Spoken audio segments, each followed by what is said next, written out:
Everybody's working? Okay. I call the July 18th, 2023 River Trails School District 26 Board of Education meeting to order at 7 o'clock p.m. As a reminder, please turn off or silence all electronic devices. And could you please rise and join me in the pledge of allegiance to the flag behind me?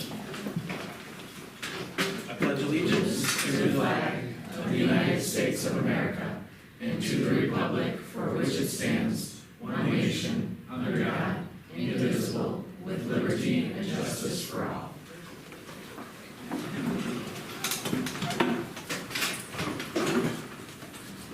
Okay, Mrs. Johnson, could you please call the roll? Yes. Thank you. That's it.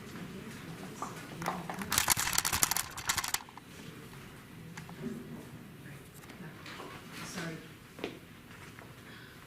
It's okay, it's not working. Talk loud. Yep. Oh, boy, I can talk loud. Ah, girl. I was raised in a Catholic school where you had to stand up and project. So, there you go. Bianchini, Here. Amato, Here. Friedland. Here. Grimpy, Here. I am here. Fister, Here. and Ronstadt. Here. We have quorum. Thank you. Next up is the Consent agenda. Looking over the consent agenda, are there any items that a member would like to remove, to further discuss, or a question of clarification? Hearing none, I'd like to entertain a motion and a second to approve the consent agenda in its entirety as presented, which includes the following: the Board of Education meeting minutes from June 20th, 2023, the Board of Education closed session meeting minutes from June 20th, 2023, the personnel report, actual bills, payrolls, bills, and checks, the travel report, and the electronic equipment recycling disposal. So moved. Second. Moved by Friedland, second by Pfisterer. Could you please call roll? Grimby? Yes. Ronstadt? Yes. Friedland? Yes. Camardo? Yes. I vote yes. Pfisterer? Yes. Bianchini? Yes. Motion carries. Thank you. Next up is a public hearing on the River Trail School District 26 e-learning plan. I'd like to entertain a motion and a second to open the public hearing on the River Trail School District 26 e-learning plan.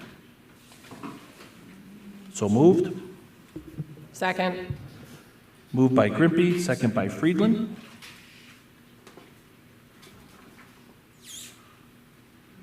Yes, please, sorry. I zoned out a second. Grimby? Yes. Camardo? Yes. Pfisterer? Yes. Friedland? Yes. I vote yes. Ronstadt? Yes. Bianchini? Yes. Motion carries. Okay, our public hearing is open. Mrs. Seifert will lead the hearing.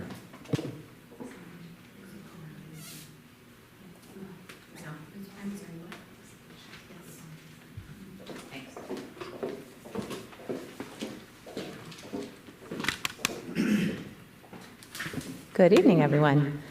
Thank you for the opportunity tonight to allow me to come in front of you to share our e-learning plan that we would like to present to the board for approval later on in this evening. So in 2015, the state began investigating e-learning as an option for schools when schools were unable to be in session due to things like weather emergencies, facilities emergencies, so on and so forth. At the time, very few schools took this opportunity to explore this. There were 3 pilot schools, however.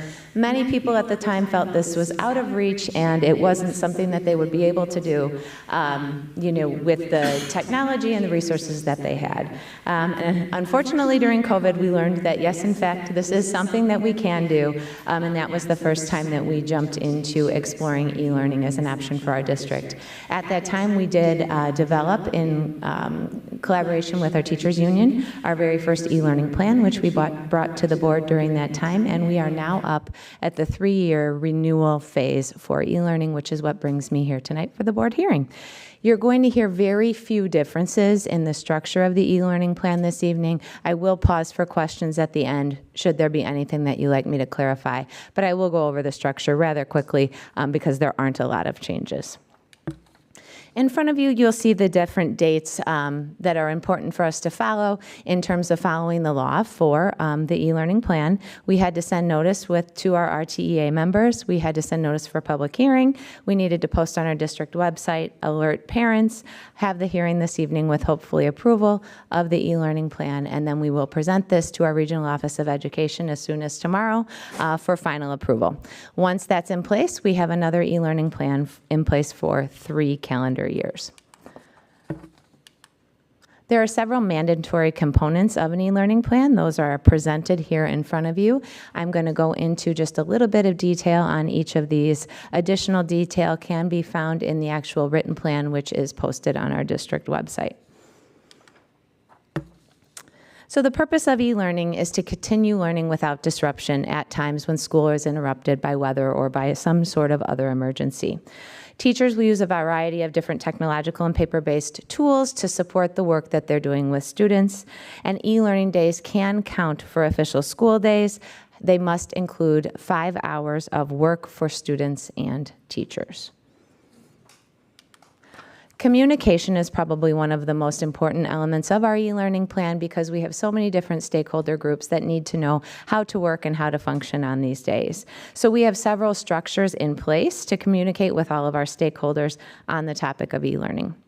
The website hosts the most detailed e-learning plan for our parents. However, we do have an internal procedures document for all of our internal stakeholders of the district, as well as professional learning sessions to communicate expectations, and teachers work to prepare the students for what an e-learning day might look like. On an actual e-learning day, the website is the most efficient way to communicate with parents in regard to the specifics of the day, schedules, links, so on and so forth. And students engage by means of our learning management systems. So for our youngest learners, this is through Seesaw, and for our older students, this is through Schoology, very similar to the different experiences they had during COVID.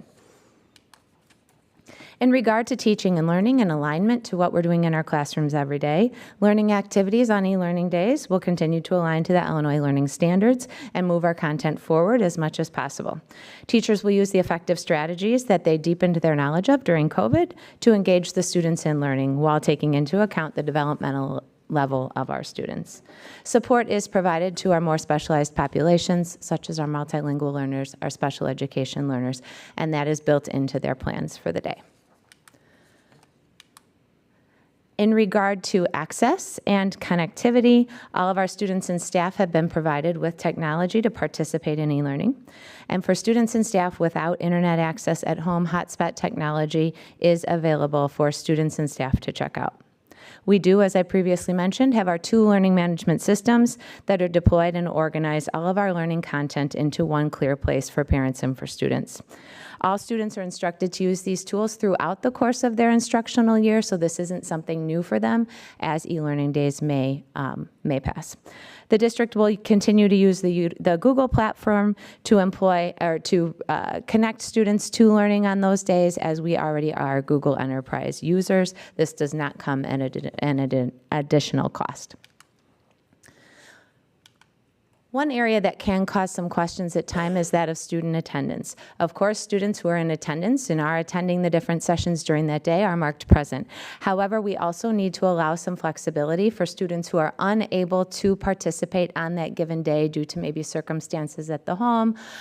Maybe they don't have internet available that day because weather has taken out a line or something like that. So students do have up to 5 days to make up any work that would happen on an e-learning day in order to count as present for that e-learning day. Parents also have the opportunity to excuse their child on an e-learning day if that is what they feel is best for their family. As I noted previously, IEP and ELL students do have accommodations and supports in place. They will receive their supports. Multilingual teachers will continue to be paired with classroom teachers in a co-teaching environment to provide support for our multilingual students. And IEP accommodations and services are determined at annual IEP meetings, and the remote learning plans are put in place on remote learning days. These are reviewed on an annual basis.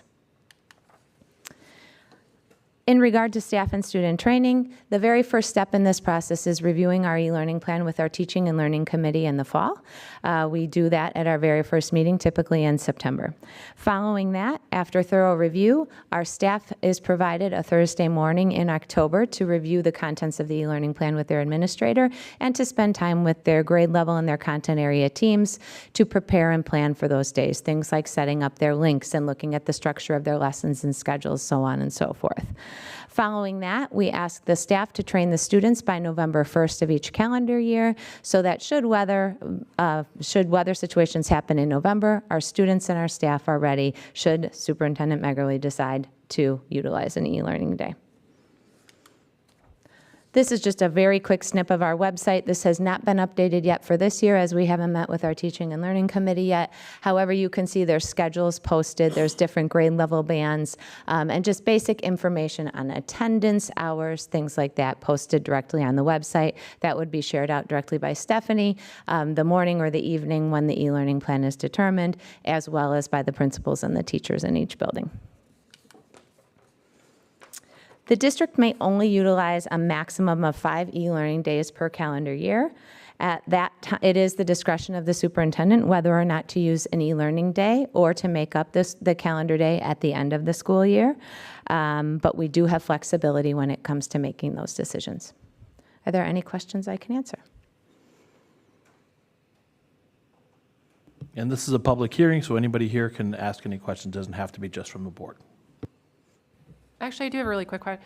What were any of the differences? Because, I mean, typically, you said that there were a few differences, but There's a few differences in terms of what counts as attendance, what doesn't count as attendance, things like that. We didn't have to have as many live opportunities before, but they're very, very minimal. okay, because Yeah. I was going to say, I'm like, because everything else seems to just Pretty kind of similar. follow. Okay, thank you. Robert? So this seems to kind of be taking a bit of a more permanent place in place of snow days, traditional snow days. Correct. How many snow days are allotted typically a year? You have 5 emergency days that you build into your calendar every year, which is where the limit of 5 comes from the e-learning. At that point, it can be considered a state of emergency, or and they adjust the number of instructional days. Notwithstanding all of the great work that the committee has done putting this together, because obviously we needed it during COVID. But what is the rationale of doing an e-learning day versus making up a day? Sometimes you have to weigh where the school year may end. So for instance, this year, we end on the Friday before Memorial Day. So from Jody's perspective, knowing if we have one snow day and we call it, we're going to need to come back on that Tuesday, which can really hamper student attendance on that last day of school. So sometimes we have to make a decision that way.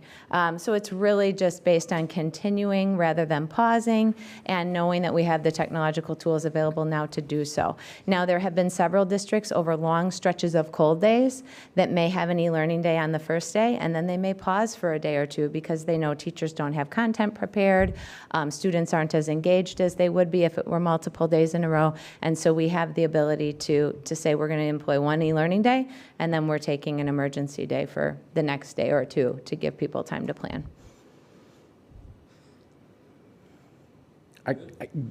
I mean, I just, Well, I think the big, part of the big piece is that we want to keep learning continuous as possible, because when you're going back to school on June 2nd, the learning on that last day of school that you continue to tack on is not going to be as attentive as it might be in January.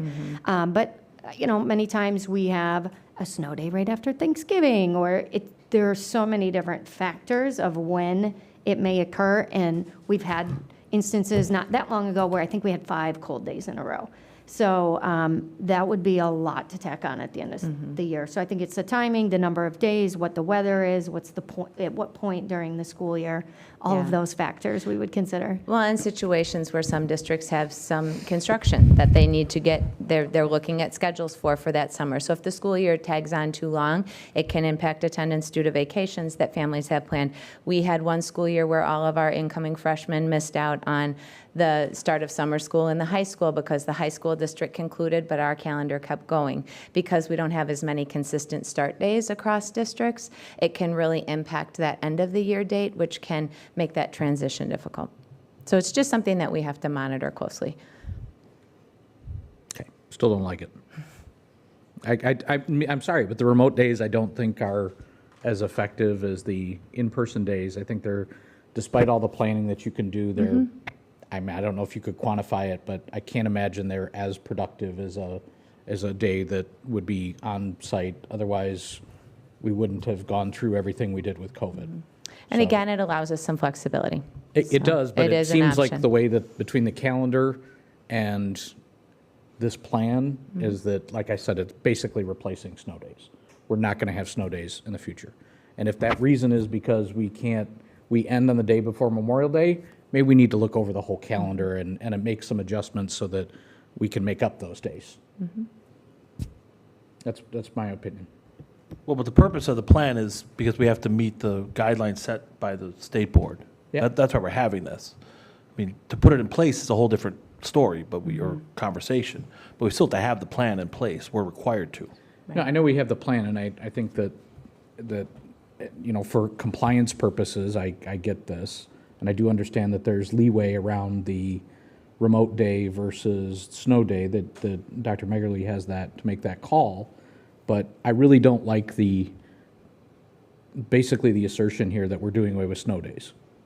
And we're putting all this money into the buildings. We've had these, you know, we know that we had some loss in capabilities from the students being remote for a long period of time. And I get it, if it, you know, we go into another COVID or another extended period where we need to go out. We do need to enact some things, but it's not, I mean, even if it's a very well planned, like just the hot spots, like just a little thing like that. If you got, a half a dozen kids that don't have internet at home, I mean, think of the logistics of doing that, them bringing it home, maybe it works, maybe it doesn't, there's just a lot going on there. We do have that employed prior to. So students who don't have connectivity at home, we want to know as soon as possible because their Chromebooks travel every day. So those are deployed. The other thing that is currently in legislation at the state level is things like election days.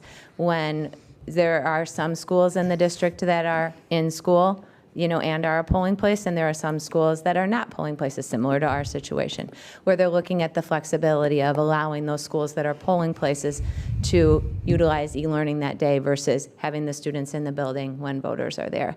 So I think this is just a trending, tool we need to be able to use. A lot of schools are going to virtual learning, and our students need to be able to use the technological tools to access learning as much as they do, in-person learning.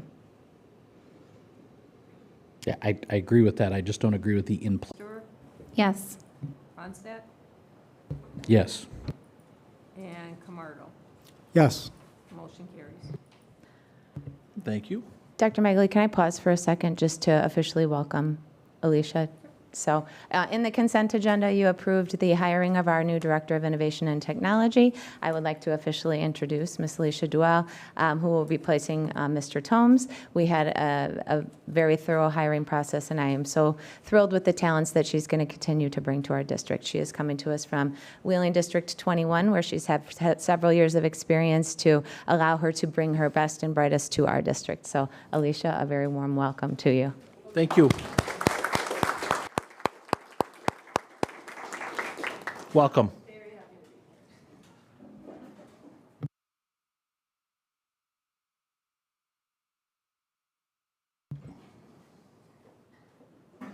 Okay, next up is board communications. Does anyone have anything they would like to discuss or add or share?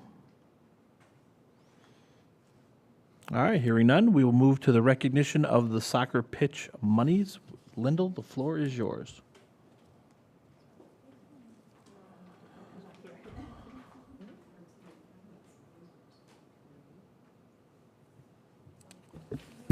Sorry, I guess my agenda is different than the board book.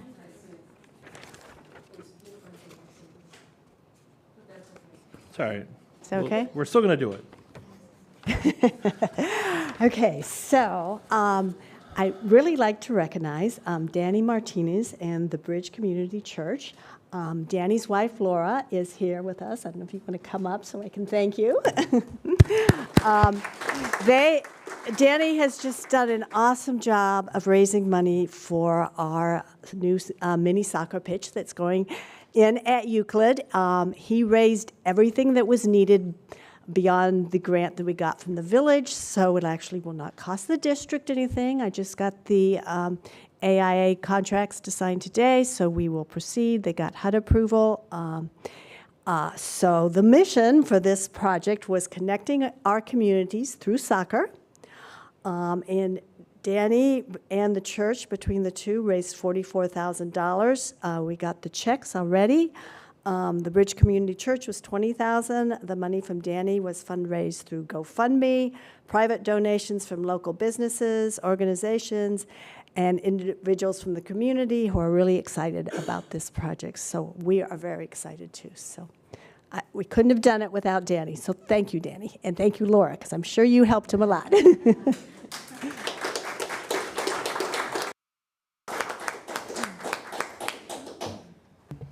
And next up is RTEA comments.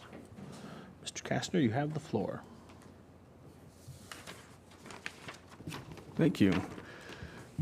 On behalf of the RTA Executive Board and the entire membership, I'd like to thank the Board of Education and the administration for the wonderful ongoing working relationship we have. It's also my intention to resume an initiative that the union put forth previously, which is Coffee with the Board. So this is an initiative that we put forward years ago. It has not been done during my tenure, and I don't think for most of my predecessors' tenure as well. So I'd like to start this up in the autumn, and it was basically a couple of members of the executive board, along with up to 2 members of the board, of course, because of the Open Meetings Act. And so anyone interested in that, I'll talk to Patty and see if we can set up times where we can have a couple of our members and a couple of you talk, ask questions, and get to know each other better. So thank you so much. Thank you.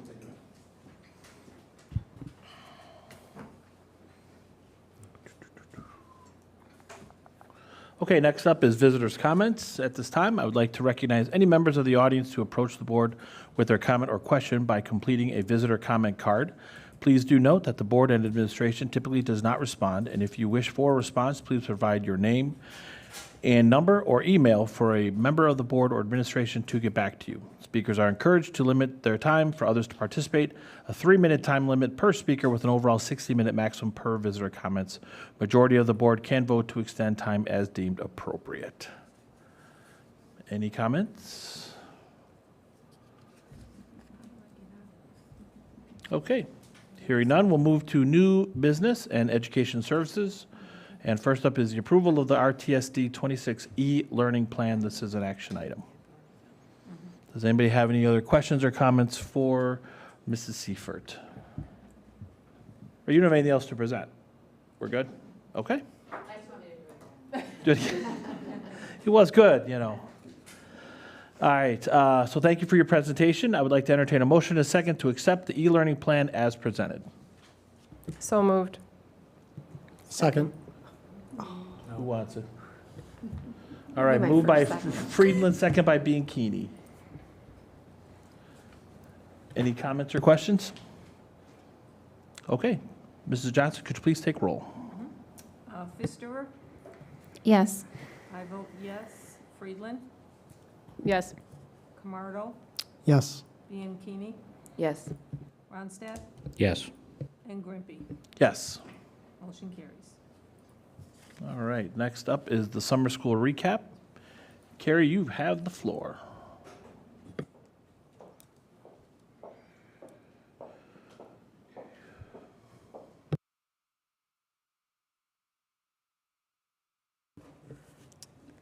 So I'm going to give a brief overview of our summer programming that just ended recently. So we ran our summer programming from June 12th to June 30th. We did have Fridays. We went Monday through Friday, except we were off the Monday of June 19th. So that was the holiday within. We ran from 8:30 to 12 o'clock, and we held it at Prairie Trails. We had 135 students in attendance, and we had an 83% attendance rate. Our focus areas for the summer were special education, and then we also had the other cohort, which was students who were identified as needing interventions. They focused mainly on language development and foundational skills that would keep consistency with the interventions they had been receiving. We had 4 office staff, 16 certified staff, and 6 support staff. Last year, just for reference, we ran Monday through Thursdays. Fridays were off, and we did run 4 weeks last year. Some factors that we considered in determining how we were going to run this year is that we needed some time to prep Prairie Trails, so we gave them a little bit of leeway in between to kind of flip the classrooms over, get some furniture over as we had bigger kids in the classrooms, and just make sure that the building was ready, and also to offer a date for training. We also had to be aware that in order for budgeting, we wanted to make sure it ended in June so that we weren't going into July with the next fiscal year. So that was some of the factors we considered. Summer school was run by Zach Scipione, who did a phenomenal job. We couldn't have done it without him. He put countless hours into planning and making sure the staff were taken care of, had everything they needed, and that the kids really had a good time. And then we had 3 office staff, including a nurse, 16 teaching staff, and 6 support staff. We did increase our staff this year. Our support staff and our special education classrooms were a bit larger this year. So we run 2 simultaneous programs. We have the Summer University, which is really a language-rich opportunity for students to work on phonics, reading skills, and writing skills. as well as math foundational practice. There's social emotional time built in for all students, and they have fine and gross motor time. Extended school year is for our students who have been identified as needing to continue instruction over the summer, who have IEP goals. They work on reading and math. All of them work on that. Speech and language, occupational therapy, social workers were available as well to provide services. There's also social emotional time built in, as well as daily fine and gross motor time. Some feedback we had received from previous years was that we needed to add in a bit more fun. So we introduced some partnerships with easier access to community services, including the Park District had camp right at Prairie Trails for the afternoons, and we had the library programming. Zach worked really hard to really continue these partnerships and set up some super fun times for the kids. We had the public library come out, the fire department, Skates from the Wolves came, which they absolutely loved. And like I mentioned, we had the camp. So there's a really quick clip here so you can kind of see at a glance some of the fun that they had. Patty, if you'll play that little video.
Thank you.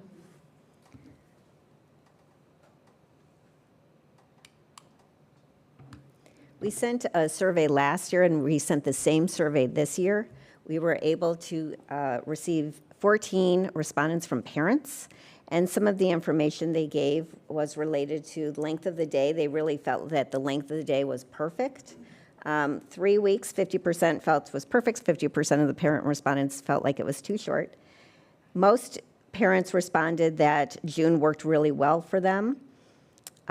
They saw the progress. If you could see, almost 80% of parents said that their children made progress from the summer programming and that it was a very beneficial use of their time. Additional feedback showed that 100% of the students were happy to go, so the fun was working.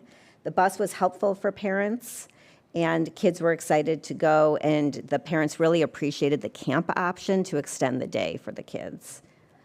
We did have 135 students in summer school, so it's nice to have that response from last year and this year.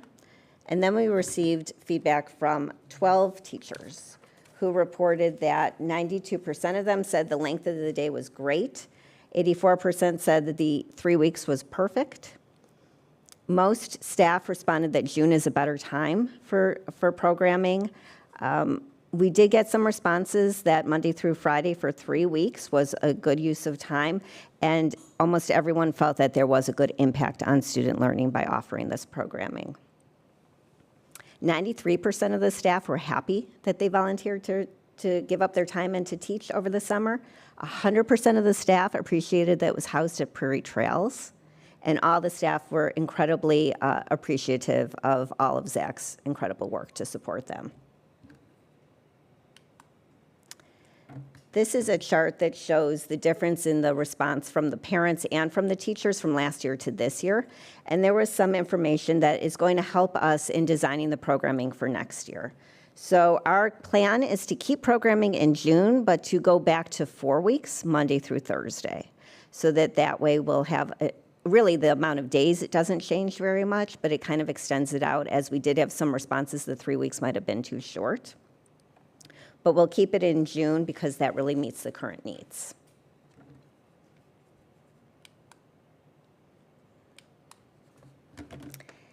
This shows how we have a timeline to help design the program and get some feedback for next year.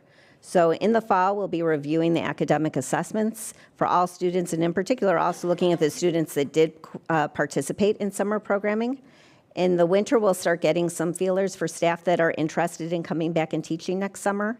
We'll identify students that are either receiving the interventions and would rely on that for the summer, or students who are in special education on IEPs who might regress if they don't have that continued learning. And then in the spring, we'll invite students, hire staff, and partner with the Park District again to make sure that we have camp set up. And that's it. It was a great summer for all. I just thought of a question.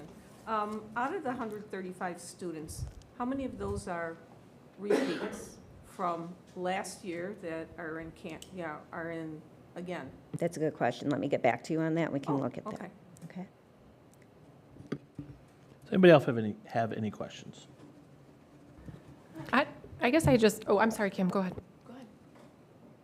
No, I just had a comment. Yeah, I had the chance to view a lot of the activities that were going on just arbitrarily, and I just wanted to say thank you. It was just an amazing program that was put on, and I too saw all the joy and all the expectations that were going on there. So every person I talked to about it had nothing but positive to say. Great. So great job on that. Thank you. I'm just curious, and I know that obviously the COVID years were kind of a blip, but do we have any data from beforehand? No, just about for like the feedback comparisons. From before COVID? I don't think we started using that We didn't? type of data Okay. before. I think last year was our I think first year. we dabbled in it when we did a remote summer school. Yeah. But then we stayed consistent the last 2 years. I think prior to that, we were looking at more, trying to come up with good academic data.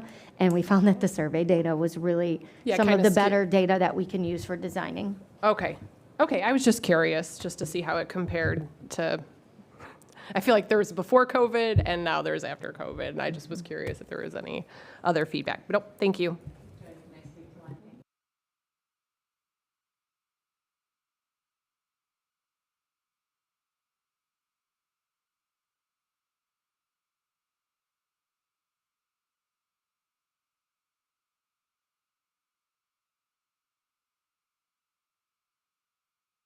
Oh, so, Our student numbers are much, much higher than they were, in my experience, when I was here prior. okay, because did we do ESY? We did ESY. We always have to. Okay, so, but there was that big of a difference, oh, okay, because when we add all our, yeah. Nope, I'm doing the math in my head, got it, thanks. Anybody else? Okay, thank you. Nice job.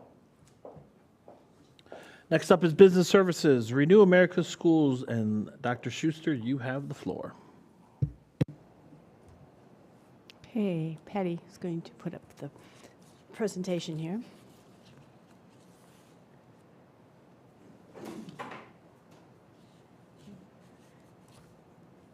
Okay, so last February, the board approved being part of a group of school districts that was applying for a microgrid grant through Renew America's Schools and the Department of Energy. And the really good news is that we were chosen as one of 24 groups across the nation to get this grant. It does include 20 school districts. And the grant is really to put on the campuses microgrids on the campuses of Illinois school districts, and that includes on-site solar production, stationary storage, innovative HVAC controls, bidirectional electric school bus batteries, electric school buses. So since we had already started on our way towards this, we have an electric school bus and the bidirectional charger. We joined this group. And the really good news is they got approved, and there's $15 million. So we're estimating for our school district about $600,000. You can see in the next slide. You can't see it very well, but it lists all the Illinois school districts, and that's in yeah, in blue there, so I won't read them all, but you can take a look at that, and the $15 million that is there.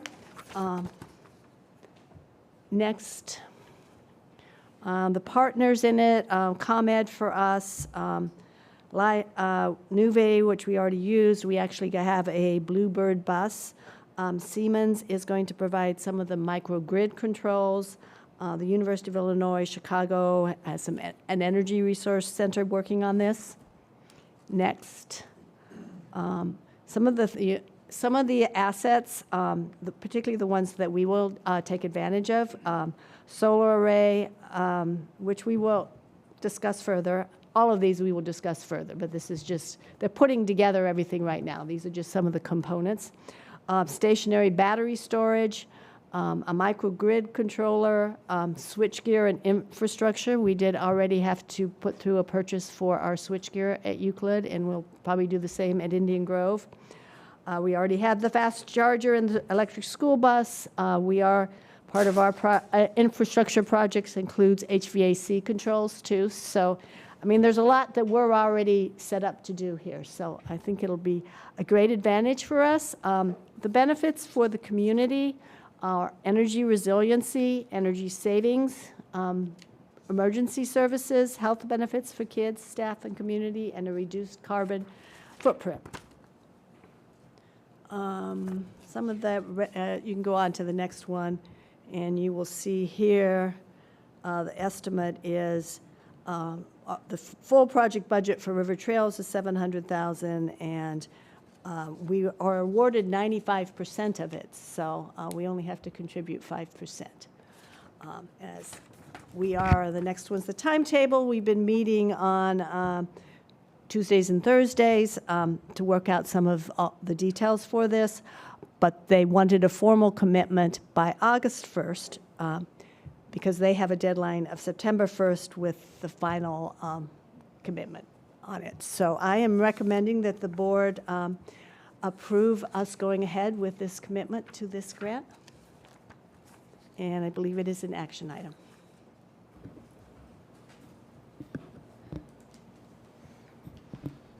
Okay, well, we'll open up for, first of all, thank you for the presentation. I'd like to entertain a motion, a second, to approve the participation in the Renew America Schools program and to earmark the funds towards current Indian Grove and Euclid construction projects. So moved. Second. Moved by Friedland, second by Ronstadt. Are there any questions or comments? I do have a question on that because the battery storage may end up being at Prairie Trails,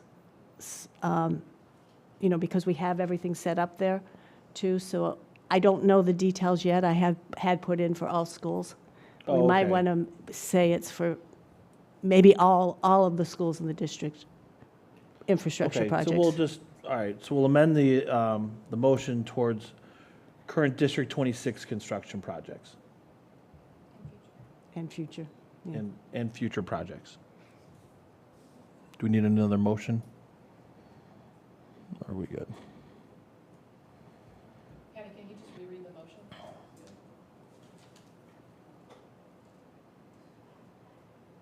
So to approve the participation in the Renew America Schools program and to earmark the funds towards current and future D26 construction projects.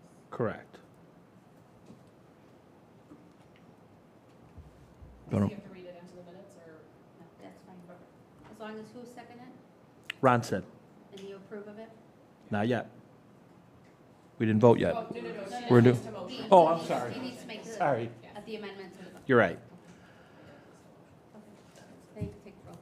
Well, I have a question first. 'Cause so if any of these other schools that are listed, if they don't participate for whatever reason, could our amount change? Could it increase? Yes, that's a possibility. So when will we know then exactly what our amount is after that August 1st deadline? Probably, I think after the September 1st, after Okay. they've worked out everything with the Oh, Department of yeah, that Energy. makes sense. Okay, thank you. And so my question revolves around, like, for this type of grant, is it going to be like the ComEd, like our, like, not ComEd, sorry, the grant that we were awarded for Prairie Trails, like where we'll get stuff in, we'll get reimbursed? Or is this upfront prior to the project? Do we have to provide any data at the end of this? Or- I believe we will get reimbursed after we've purchased. Okay. We'll have to send in invoices. I mean, it'll be. But we don't have more- to send back any data that like supports, because their goals they have objectives, but. I don't know those details yet. Okay, because if we don't meet them, I guess that's what I'm asking, is like, if we don't meet some of their objectives, like, is this tied to something where we would have to provide data to them? I'm not sure on Okay. that. It's not an energy reduction. It doesn't have to meet a certain amount of energy reduction. Okay. But Well, they sorry, may 'cause they want had us to. They may want us to provide data on, how much energy we saved, how much solar panels we put up. Okay, because just in that first, like in that descriptive paragraph where they talk about, we want to have 20 active micro, like, so they're just talking about that's at This the is their grand goal. That's scheme, the so they're goal. not going to give us like anything where we have to have like hours up and running for a specific amount of time, and if we only get 1 gigawatt hour of, do you know what I'm trying to say? Right. Not that I know of. We It have would another be a meeting. We have lot. another meeting on Thursday to continue to work out some of the details. As I know more, I'll bring it to the board and also can communicate through Jody on her superintendent's update, or Okay. weekly update. Because we'll get Yes. we'll get contractual information as we Yes. move forward. We just have to commit to the. We have to commit to being part of the grant. It doesn't actually, we actually then have to go out and purchase stuff in order to get money back and things like that, so. Okay. And all of that would come to the board like any other, we did the COPS security grant. So, when we go out and purchase our security equipment, it comes to the board. And then the other part is you mentioned about the bus and how we have some of the infrastructure that we already need. Yes. Why does that apply if we've already paid for it and done things, but the Prairie Trails pieces don't? I'm thinking there's a possible battery storage we might get that would go to Prairie Trails. Okay. Setting up this microgrid, there's a microgrid controller, so those kind of things could be added At Prairie Trails too? Yes. Okay, so, okay. I was just trying to wrap my head around the scope of it. Okay, well, I'm interested to hear more when you get the info. Anybody else? Yeah. Just a comment of appreciation for the application. Great job. I love these kind of initiatives. I don't know how we keep winning them. You have some sort of I'd like to. magical marker that you fill out these forms with or online, but I'm it's really actually, outstanding. you have to thank Tim Farquhar he's a superintendent at Williamsfield Schools. He has been putting all of these together, and I basically just have to sign up, and he's been doing all of the work. But you got on because his he list knows- of reaching I got out. on his So list. that- I mean, did that's get- the because initiative. because we're already doing things here, I think because of Prairie Trails School, and then, that's how we ended up with the electric bus. He organized schools too. Because we've done those things, then he knows that this board and this school district is committed to continuing. So we get on the list and we get to be Well, part of it. it's great momentum, and I absolutely support moving this forward, so Thank you. nicely done. Robert, go ahead. Yeah, so again, I echo that. Congratulations, this looks awesome. I'm sorry, I'm always the pessimist here and always kind of looking at what's the catch, right? So, and I know right now we're just talking about approving moving forward with the grant, but we're not committing ourselves to spending any money yet. We're just participating in the grant.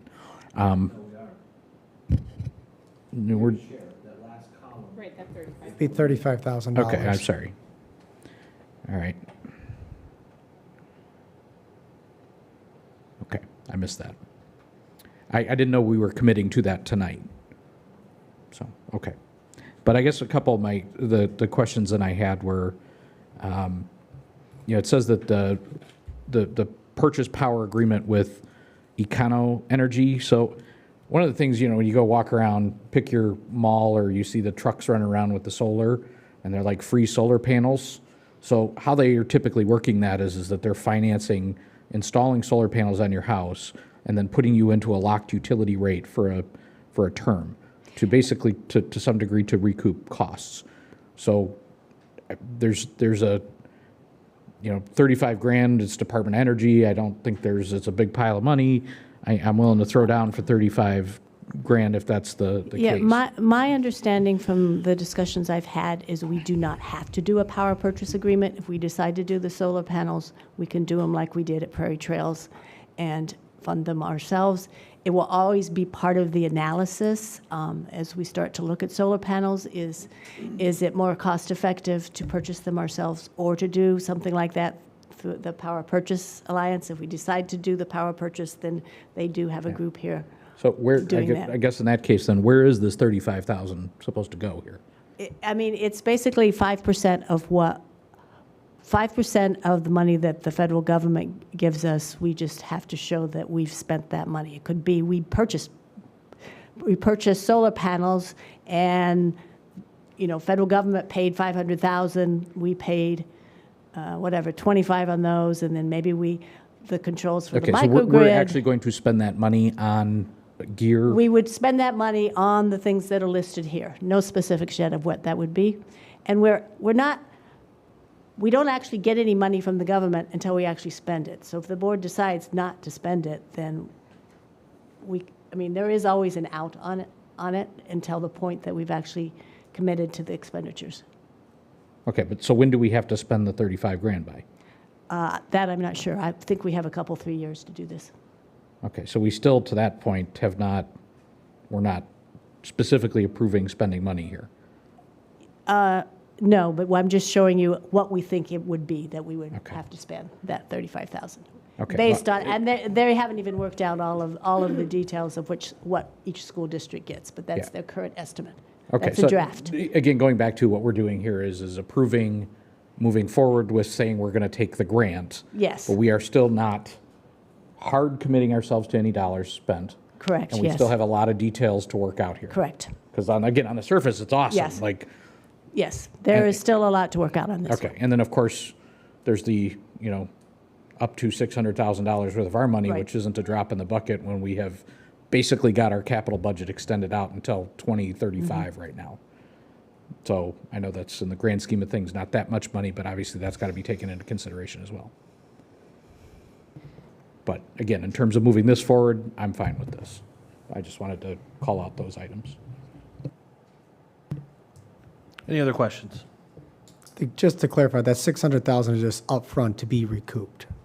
Well, Yes, it's a cash outlay, but we're getting 95% of that 600,000 oh, yeah, back. oh, yeah, but it's still $600,000. So just- Like, I'm all for it. Yes, yeah, in just concept, clarifying that in your mind, it wasn't 600 gone, upfront reimbursed. So that's all. Yeah, but there's all the terms and conditions behind that, and it still is a big enough number, even though, the return on it is awesome, right? 5% of that's awesome, but, Plus, we get the energy savings. okay. But still, it's a big chunk of money when my understanding is that we've basically got our capital budget planned out for 10-plus years here. Just What- wait to the next slide. Well, and I think part of it too is that we could use this on things that we were already going to purchase. Correct. So this would actually take away from that, this would be a reimbursement on that budget And that some we of have the established. HVAC stuff and Correct. things like that. Right. That's true. Yeah. Well, in that case, So, anything that we had that was going to be energy saving to begin with, we'd be reimbursed. Well, so not anything, but like Well, for do the our- 665,000. That's my question, is how much of our projects that we have already scheduled will qualify for this? Well, the HVAC controls, some of the switchgear, we're setting the buildings up to be able to accept solar panels. So if we decide to go that way. Because I don't want to have to create projects to No, qualify we for wouldn't this. be I want existing wouldn't be projects. creating projects. We would be doing what we would normally. The only thing that I think we don't have in there is the microgrid controllers and the battery storage. But the battery storage helps you when electricity is out.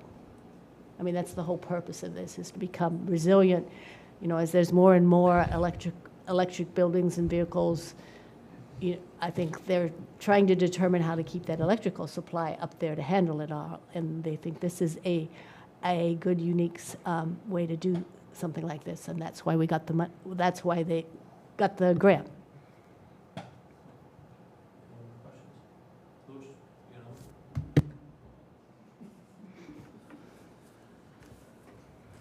All right. Mrs. Johnson, could you please take roll? Yes. Friedland, Yes. Bianchini, Yes. Ronstadt, Yes. I vote yes. Fisterer, Yes. Grimpy, Yes. and Camardo. Yes. Motion carries. Okay, next up is the revised Euclid construction cost estimates. Dr. Schuster, still you. Okay, so back in October, the board approved proceeding with the construction documents for the infrastructure work at Euclid School. And we're also going to be doing the same thing at Indian Grove School. This included our life safety items, replacing our mechanical equipment, electrical equipment, galvanized piping, installing automatic fire sprinklers, replacing the roof, which we are almost completed. It's been working all summer. There are ADA improvements, and as part of our COPS grant, there are security improvements. So over the last 8 months, and we have our architects and our construction manager and our representative from Train here, and they have been working very diligently with actually the staff at Euclid and also at Indian Grove. We have been planning for both schools to have similar kinds of structures, and with the administration. So all of these people have been working very hard over the last 8 months to try to determine and refine the drawings, because originally it was just a schematic design. It was kind of a basic design, and our first estimate was based on that. So they are now basically ready to go out to bid. Nicholas did a 75 cost estimate based on 75% construction documents. It's still just an estimate. We will be going out to bid, so we'll find out what happens then.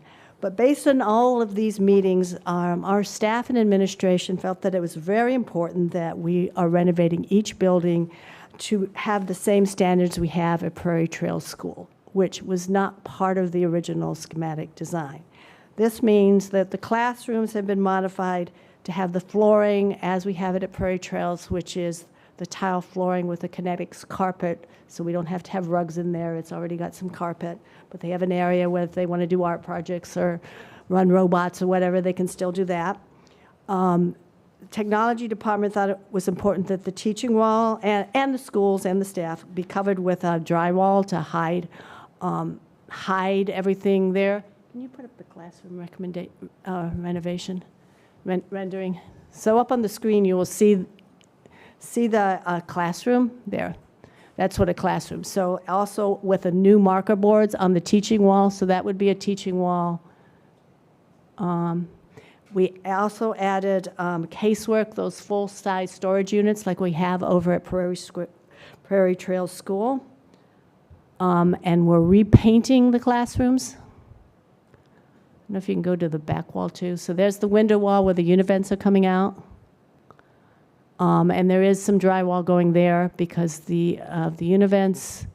And then this actually is the teaching wall. The staff thought it was very important that the teaching wall be away from the doorway so where it wasn't, the students weren't disturbed when they were trying to show them something up on the projector. So, that's been one of the changes since then. In the back of Euclid School, there's an asphalt playground. So this includes repaving that playground. And then this one's for Euclid. There will be some with the Library Resource Center renovations at Indian Grove, but Euclid felt that at their school it would be very important to have a community center. So that's the picture of this. So the plan is, and they felt very strongly about this, to take the 2 classrooms. At one point in time, I think they were kindergarten classrooms. They've been preschool special ed that are at the northeast corner of the building, 2 large classrooms, combine them into a library resource center as well as making it a community center that could be used after hours for the community. This kind of goes along with the soccer pitch that we're putting there. And that particular community has the most needs in our school district. So that's the choice there. It also can be a STEM room. So that's one of the major expenditures. That is really part of our strategic plan, because we do have a community goal to provide a nurturing environment for our school community and really for the community as a whole. Some other changes that were added was right now we have interior vestibules just at the main entrance, but to put them at all the entrance, because this helps to provide for safety, also provides energy savings, because the cold air is not just going straight out when the doors are open and the kids are coming in. And it's also actually helps with the ease of cleaning the school too. The mechanical equipment, we had originally looked at a hybrid of gas and electric, but as with the Renew America schools and everything going towards electric and solar, we changed it to an all-electric building. The other issue was that we don't really have the gas piping up there, and we'd be putting all the gas piping up in the ceilings, which for a school, I think is more dangerous than if we just do the electrical.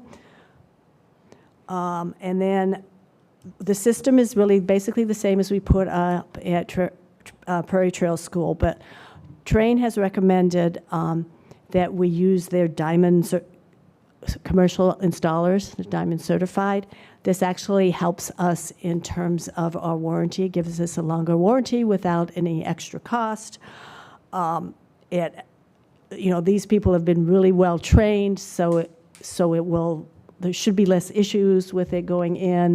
There's always commissioning issues when you're doing mechanical equipment, and it doesn't even matter what kind you do, but we should get the support then for this from that.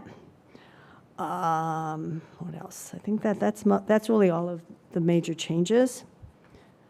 And then there was an outdoor education area next to the community room. That's the drawing. I don't know if you can zoom in on just the part way over on the right. That's where the outdoor education would go. The staff at Euclid felt that we actually looked at putting outdoor education areas in all of the courtyards, but this was where they thought would be the most important one to have, because it's right there by the community area. They can use it for any kinds of meetings. They can use it for the students. It's by the community garden. We can have celebrations there. So that's part of that. And that is fenced in. And then there's a new fence. That courtyard way down on the left, on the bottom, already has a fence. That fence is being replaced. We also have a new water line coming in, and that's because we need to upgrade it and upgrade it for the new, all the new sprinklers and the new piping and everything, and just because it needs to be upgraded. So with that, we did increase the cost of this program. There was some design contingency, which we were able to use for some of the changes. But it's kind of outlined all the different things in your memo. And in terms of total hard construction costs, it was $4.4 million. When you add in a little bit more of design and contingency, the items that are based on a percentage fee, like the CM fee, the bond, the insurance, and there's also a little bit more just escalation possibly happening. The total comes to an addition of $5 million to what we had estimated back in October. As I said, this is still just an estimate. So one of the positive things that I think will help us fund this is that we're looking at very positive fund balances to the budget, at least additional $2 million from what we had planned in the budget. So that will help. Our taxes with the CPI has stayed high, so that helps us too in terms of our overall finances. And, the last projection I showed you, the 5-year projection, was very favorable.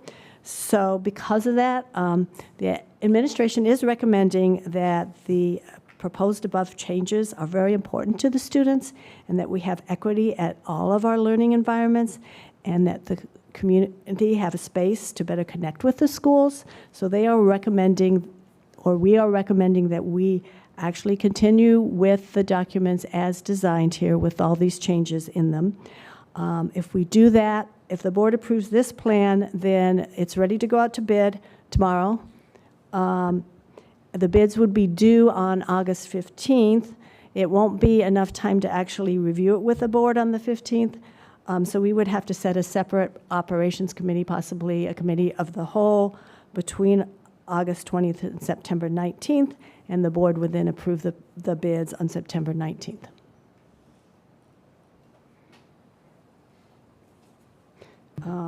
Just a couple more things.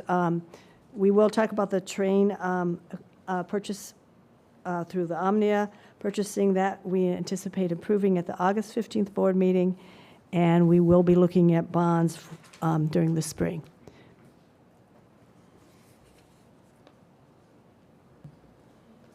Okay, thank you for the presentation. I'd like to entertain a motion and a second to approve moving forward with the additional modifications to the Euclid infrastructure project as seen in the renderings. In all, it would be a total additional cost estimate of $4,987,048, with the schedule as follows.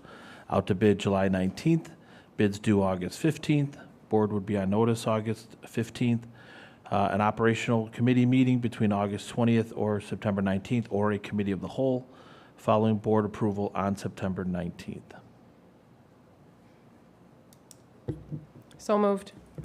Second. Moved by Friedland, second by Pfister. Any comments or questions?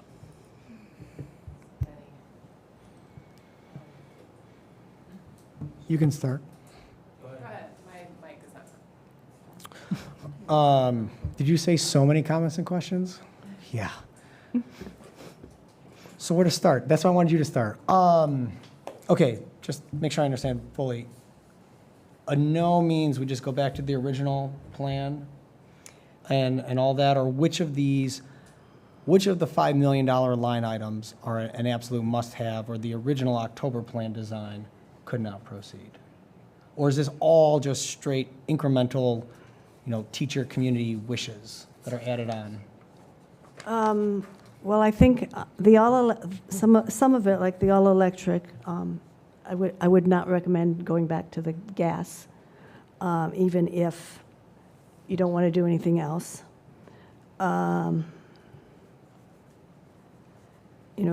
Okay, so I guess my initial impression was this is all additional discretionary work that could be done. Is that mostly true?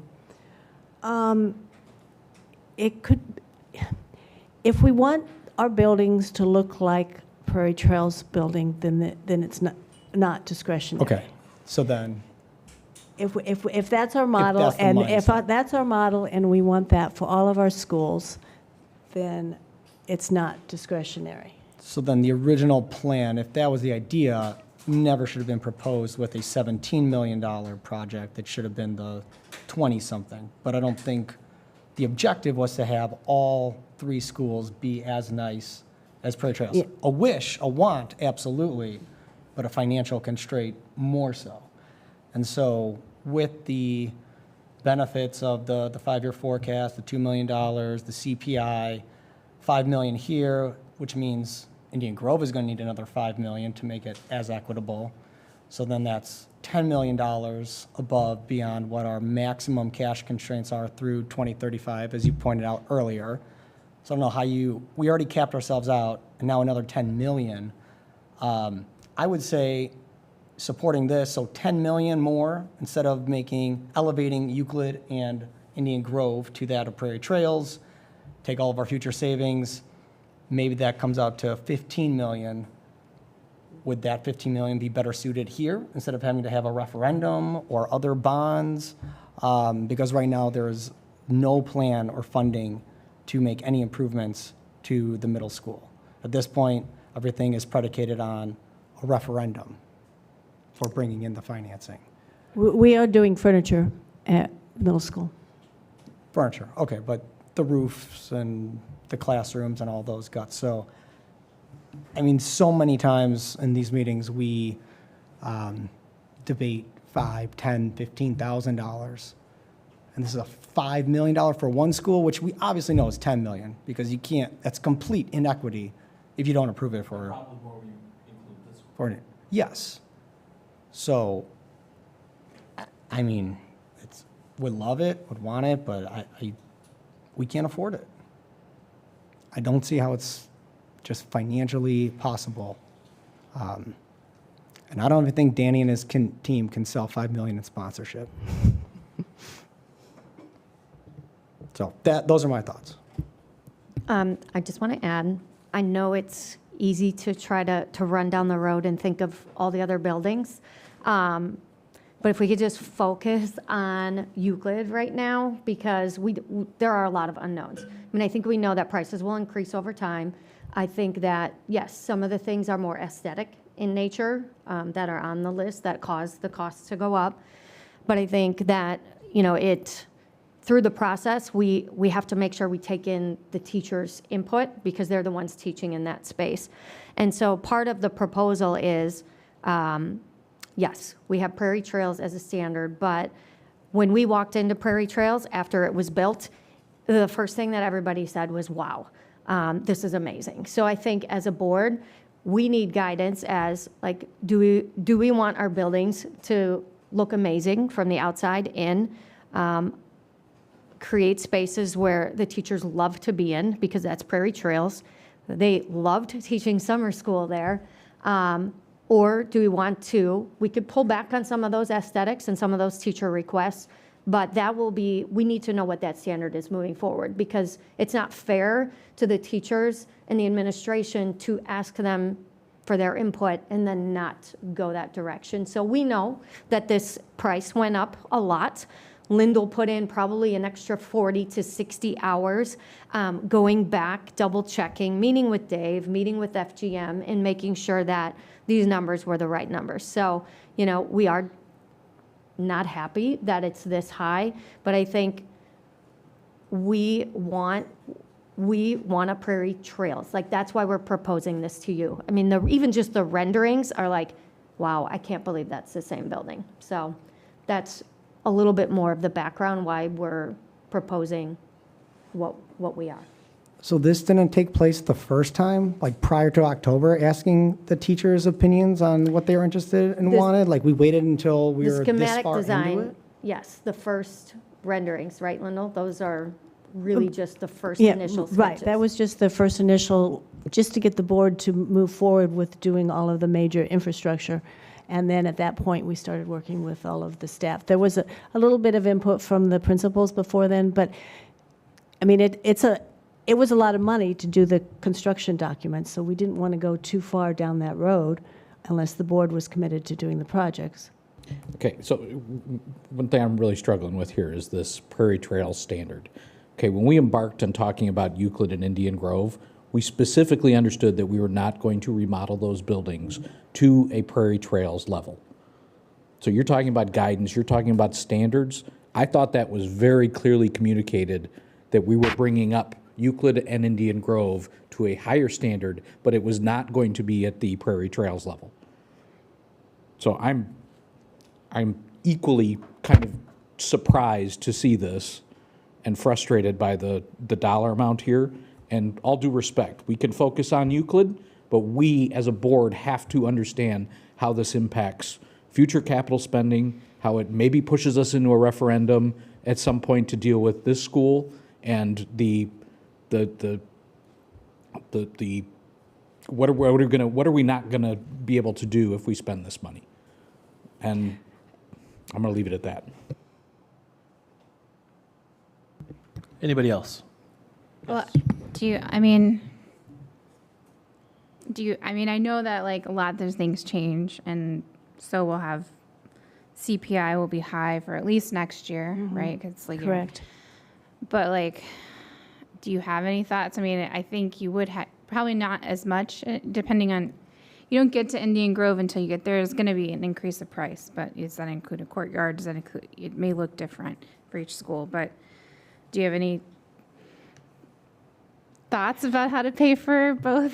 If we have to pay for both?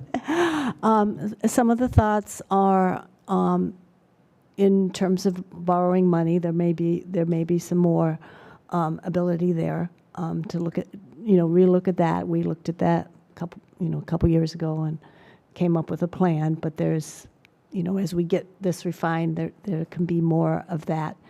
Looking at that, we're using some fund balances, and since our fund balances have been positive, using that towards it, it might take maybe a year or two longer to get it all done. But some of the things like, some of the decision on the floor was, okay, that floor is fairly old. They were putting it in when I got here, so it's getting close to 20. By the time we get done, it'll be about 20 years old. So, 5 years down the road, we're going to have to replace it anyway, so why not go ahead and do it at that point in time?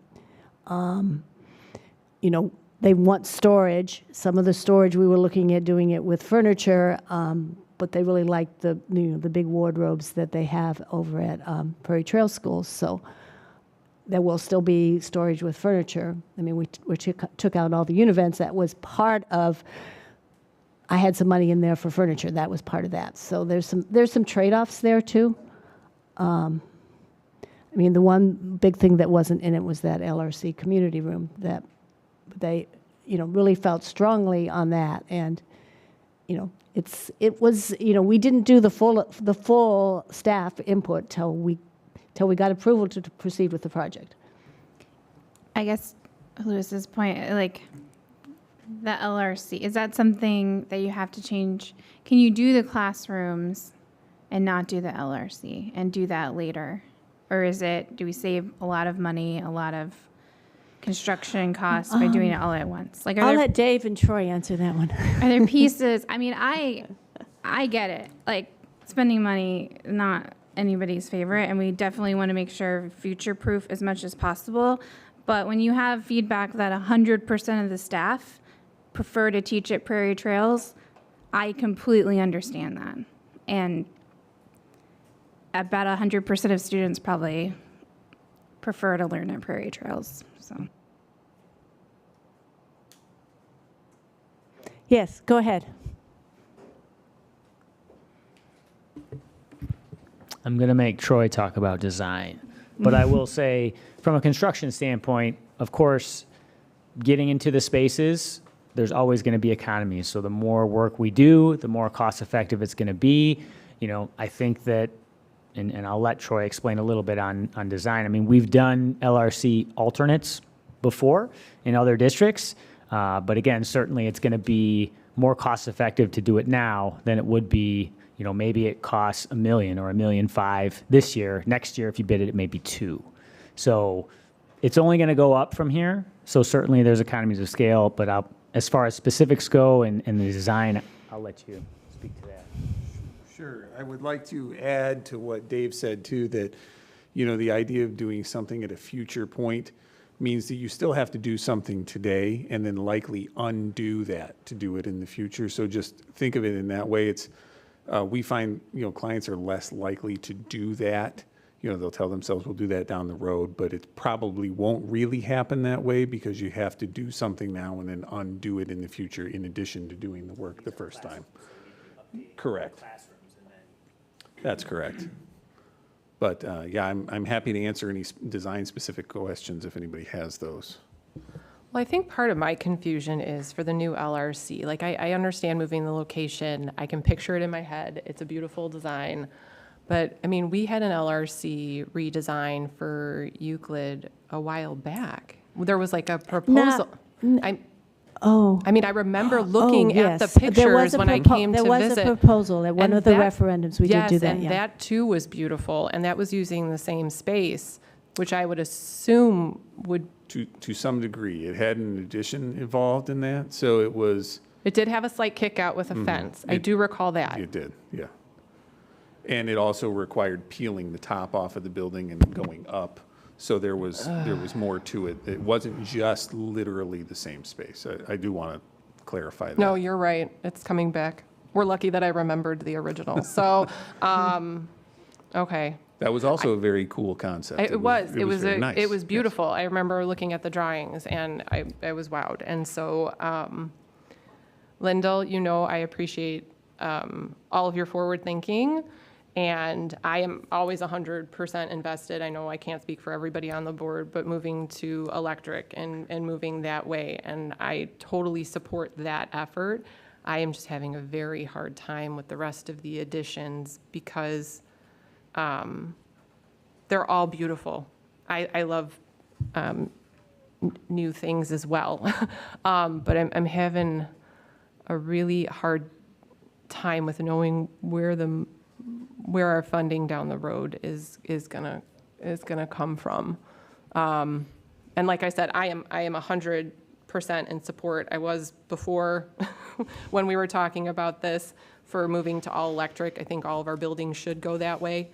I just the other portion is a lot to digest. And I've been trying to digest it since the board book came out. So I'm gonna stop now.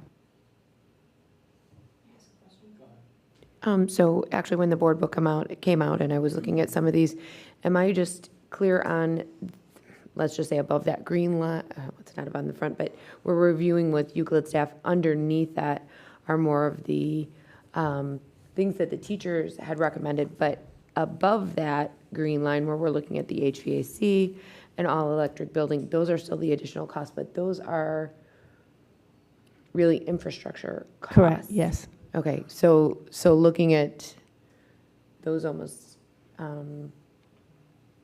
are not what we're, those are needs. Those are not wants and desires. Those are, if we're going to be going towards all electric and we're going to be utilizing some of these grant funds, these are things that are going to need to be done. Yes.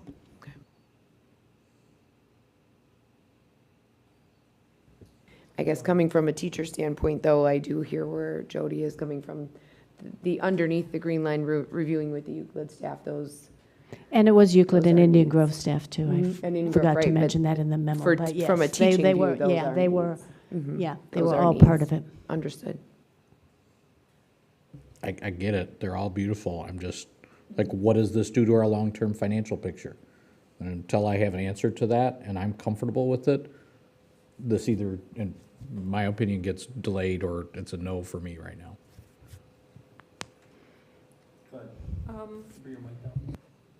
Oh, yeah. Curiosity question, where's the gas piping now? We only have a couple RTUs, and we have a boiler for our univents, so the gas comes in at the boiler, and then there's a couple, big, huge air conditioners up on the roof. Am I answering that correctly, Troy? Yeah, that's. So from there's not layman's a lot of perspective, gas, yeah. So the gas comes into the boiler room. You do have a gas-fired RTU that is on the multipurpose room. Just for clarity, that RTU is about 6 or 7 years old, so this design includes reusing that RTU.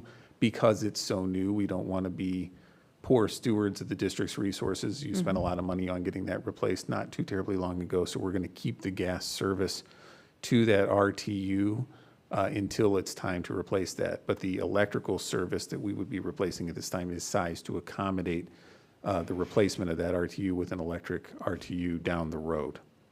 So for the time being, there will be one singular gas burning appliance still in the building under this proposed design, and that would be that RTU at the multipurpose room. And we're also adding air conditioning to the gym, the big gyms. Okay. But isn't the gas, isn't that what most of the school districts have right now? Most of the school districts have Well, they mostly gas have, piping. yeah, well, they have univents and boilers, so if they have a boiler, then that's gas normally gas, yes. I can clarify maybe this. Yes. So the gas comes in the boiler room, the boiler's pure hot waters that pumped around the building to the unit ventilators that use that as the heat source. So in this new design, you would have to have gas piping expanded to the whole building to provide gas-fired ventilation heating at the individual, call it sections of the building, as opposed to where it is right now, just centralized in that one boiler room and then also on the roof for multi-purpose. So you would, I guess if you went back to gas, you would have to extend and increase the amount and extent of gas piping in the building versus what it is today. Okay.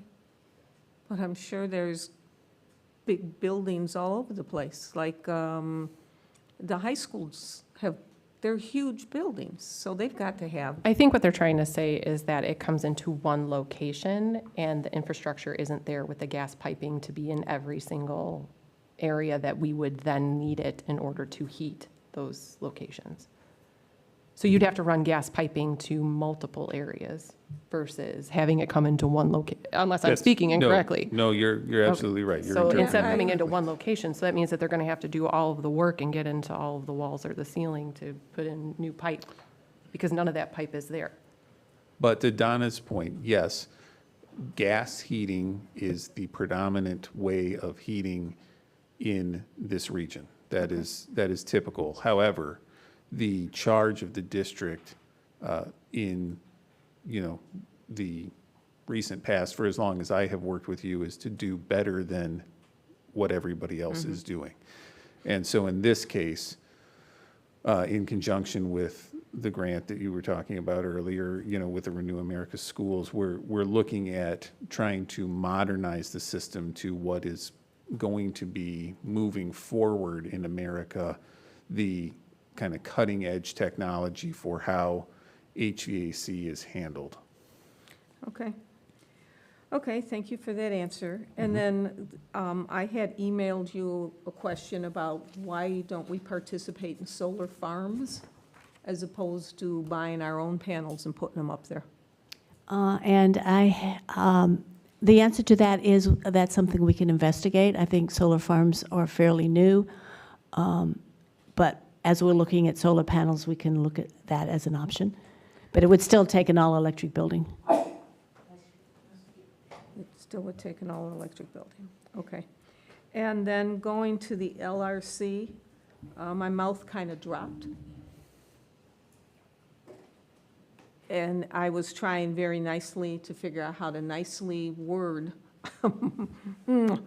what I was seeing.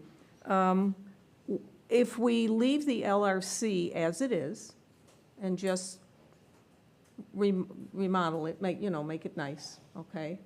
Bring it up to whatever you want to call it. What would happen to the 2 classrooms at the north end then? What would they be used for? If we said we don't want to convert those 2 classrooms to an LRC, what would you use those for? Right now, we're putting special education classes in what was the LRC. So I assume it would be those, but it would be some kind of classrooms. They would be classrooms. Yes, and we would have a much smaller LRC. Because it's, our current LRC is a couple classrooms that are next to each other with a wall taken down in between. Right. But they're big classrooms. It is, but the proposed location are the 2 former kindergarten classrooms yeah. at Euclid, so they were bigger than the Right. typical Right. classrooms at Euclid. And also, just for everybody's context, so the marching orders here were, how could we take those kindergarten classrooms and turn them not only into a new LRC, but also use that as the community space, which is, you're able to isolate that from the rest of the building because of the proximity of the doors in that location that you're not able to do with your current LRC location, so that it has more flexibility while maintaining building security than what you currently have. So it's not just the LRC, it's the LRC that wears 2 hats as both the LRC and this community space. Okay. Are you envisioning the community center along the lines of what School District 21 did with their big building on Dundee or whatever that road is, where they made it into a community center, admin community center? Well, it won't be as big as that, Yeah. but it could be used for some similar types of functions. Okay, so what Yes. kind of functions do you have in mind right now to use for a community center? I'm going to look to Christy to help me out with this because Karen's not here. Well, I mean, I would add, well, Or Jody, before too. Christie starts too, is that we struggle as a district to have any sort of space large enough to have medium-sized meetings. But an example would be the beat meeting with the police officers. Now, the cafeteria is fine. We use the gym and cafeteria for some of those things, but these classrooms do have those exterior doors, so it is nice to be able to host parent coffees, PTCs. I know Karen gets a big turnout of families for a lot of different events. And one of their goals that you'll see in a little bit is working on some of that two-way communication and building some of those relationships. So I would see that expanding by having a space that would be conducive to that.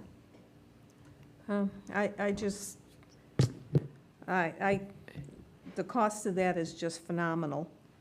And just to go, I'm sorry, just to go along with that, though, I believe that is our district goals as well, as we had just met on engaging the community and making sure that's part of our district Right. goals as well. But we also have the gymnasium, the cafeteria, where we've been holding community events. To Robert's point, we're just supposed to make it look nice and refreshed and add a few nice things. We weren't planning to go in and remodel every single classroom and and change things up. So I can't abide by that. $60,000 for an ornamental fence. Gag me. No way. That is craziness as far as I'm concerned. An outdoor learning space. My question was, spruce up the courtyards. Make those your outdoor learning space. And I know that, you know, to the point Becky made regarding the teachers love teaching at Prairie Trails. Well, you know what? When you go to somebody's house for a party or whatever, and it's a brand-new house and everything, so of course you love being there. It's brand new. Everything is new. Everything's sparkling. You have to live within your means. And a lot of these, I think, are outside of our means. So there's quite a lot of this that I just can't, I can't vote yes on. So I don't know if you're going to just go through and want to vote on each individual thing. Oh, another thing, casework. So what's wrong with cabinets like what we've got here? That's basically what we're getting. Two of those. Well, when the picture shows casework, I forgot where I saw it, but it looks like it's, No, it's one for each room, right? It's two for each room, yes. so that's called casework. It's not called cabinets. Yes, correct. Okay. I understand they need cabinets. Yes, right. When They you need- say casework, to me, I think of handmade wooden, No, cabinets. no, cabinets, like that. okay, Very similar. Just, they got a wood, they're Okay. new and they've got right. a wood look to them. Right. And, you know, one of the things, you know, I also wanted to ask in regards to, you know, this green thing. Yeah, that was my worksheet that wasn't complete, and I was using it to come up with the table that I put into the memos, so, Right. And the table being this? no. No. Oh, well, that was the estimate from Dave. The table being this one in the memo. Oh, this one. Yeah, in the memo. This one. Yeah, Okay. yes. What kind of surprised me is, you know, I went back through all my old packets regarding the Operations Committee and facilities. And back in September,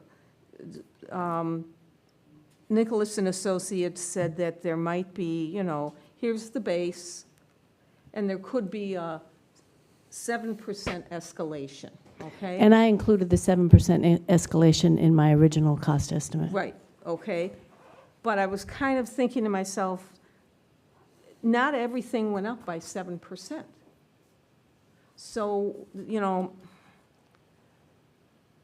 so when you did your estimate, or this was your worksheet, when you did your estimate, you put over here how much the difference was between them. Right, I started to do that, but then it wasn't quite apples to apples, I mean, because there were Okay. these, so then I talked to Dave and Troy and came up with this list of Okay. things that changed. So Okay. I was on vacation when I was putting all this together, so. Okay. That So was that's just, why I that, couldn't- right, that I was. couldn't get the math. That is why you could not That's get the not math to go, apples to- because it doesn't have the right math in it yet. Okay, I never fine. finished that. Okay, got it. Okay. Okay, well, I don't know if we're going to go through and cherry pick what we agree on, but there's a lot that I can't support. Okay, that's my say. And everybody's done a great job of putting all this stuff together, because I did go back and tie in the Nicholas numbers from September to now, and looking at how things are and what's been added.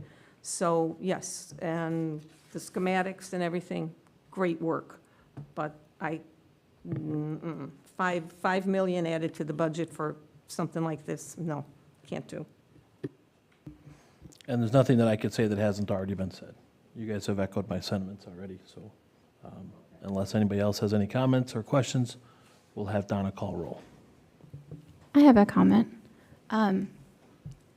LRC fence aside, do we have a plan to upgrade floors in schools? Like, I mean, people are like, oh, we have to carpet and tile. It's like 20 years go by. If we don't have one, we should. Because that's kind of what happened here, is it like gets kicked down the road. And then you're like at this point where like, oh, crap, it's going to cost a lot of money.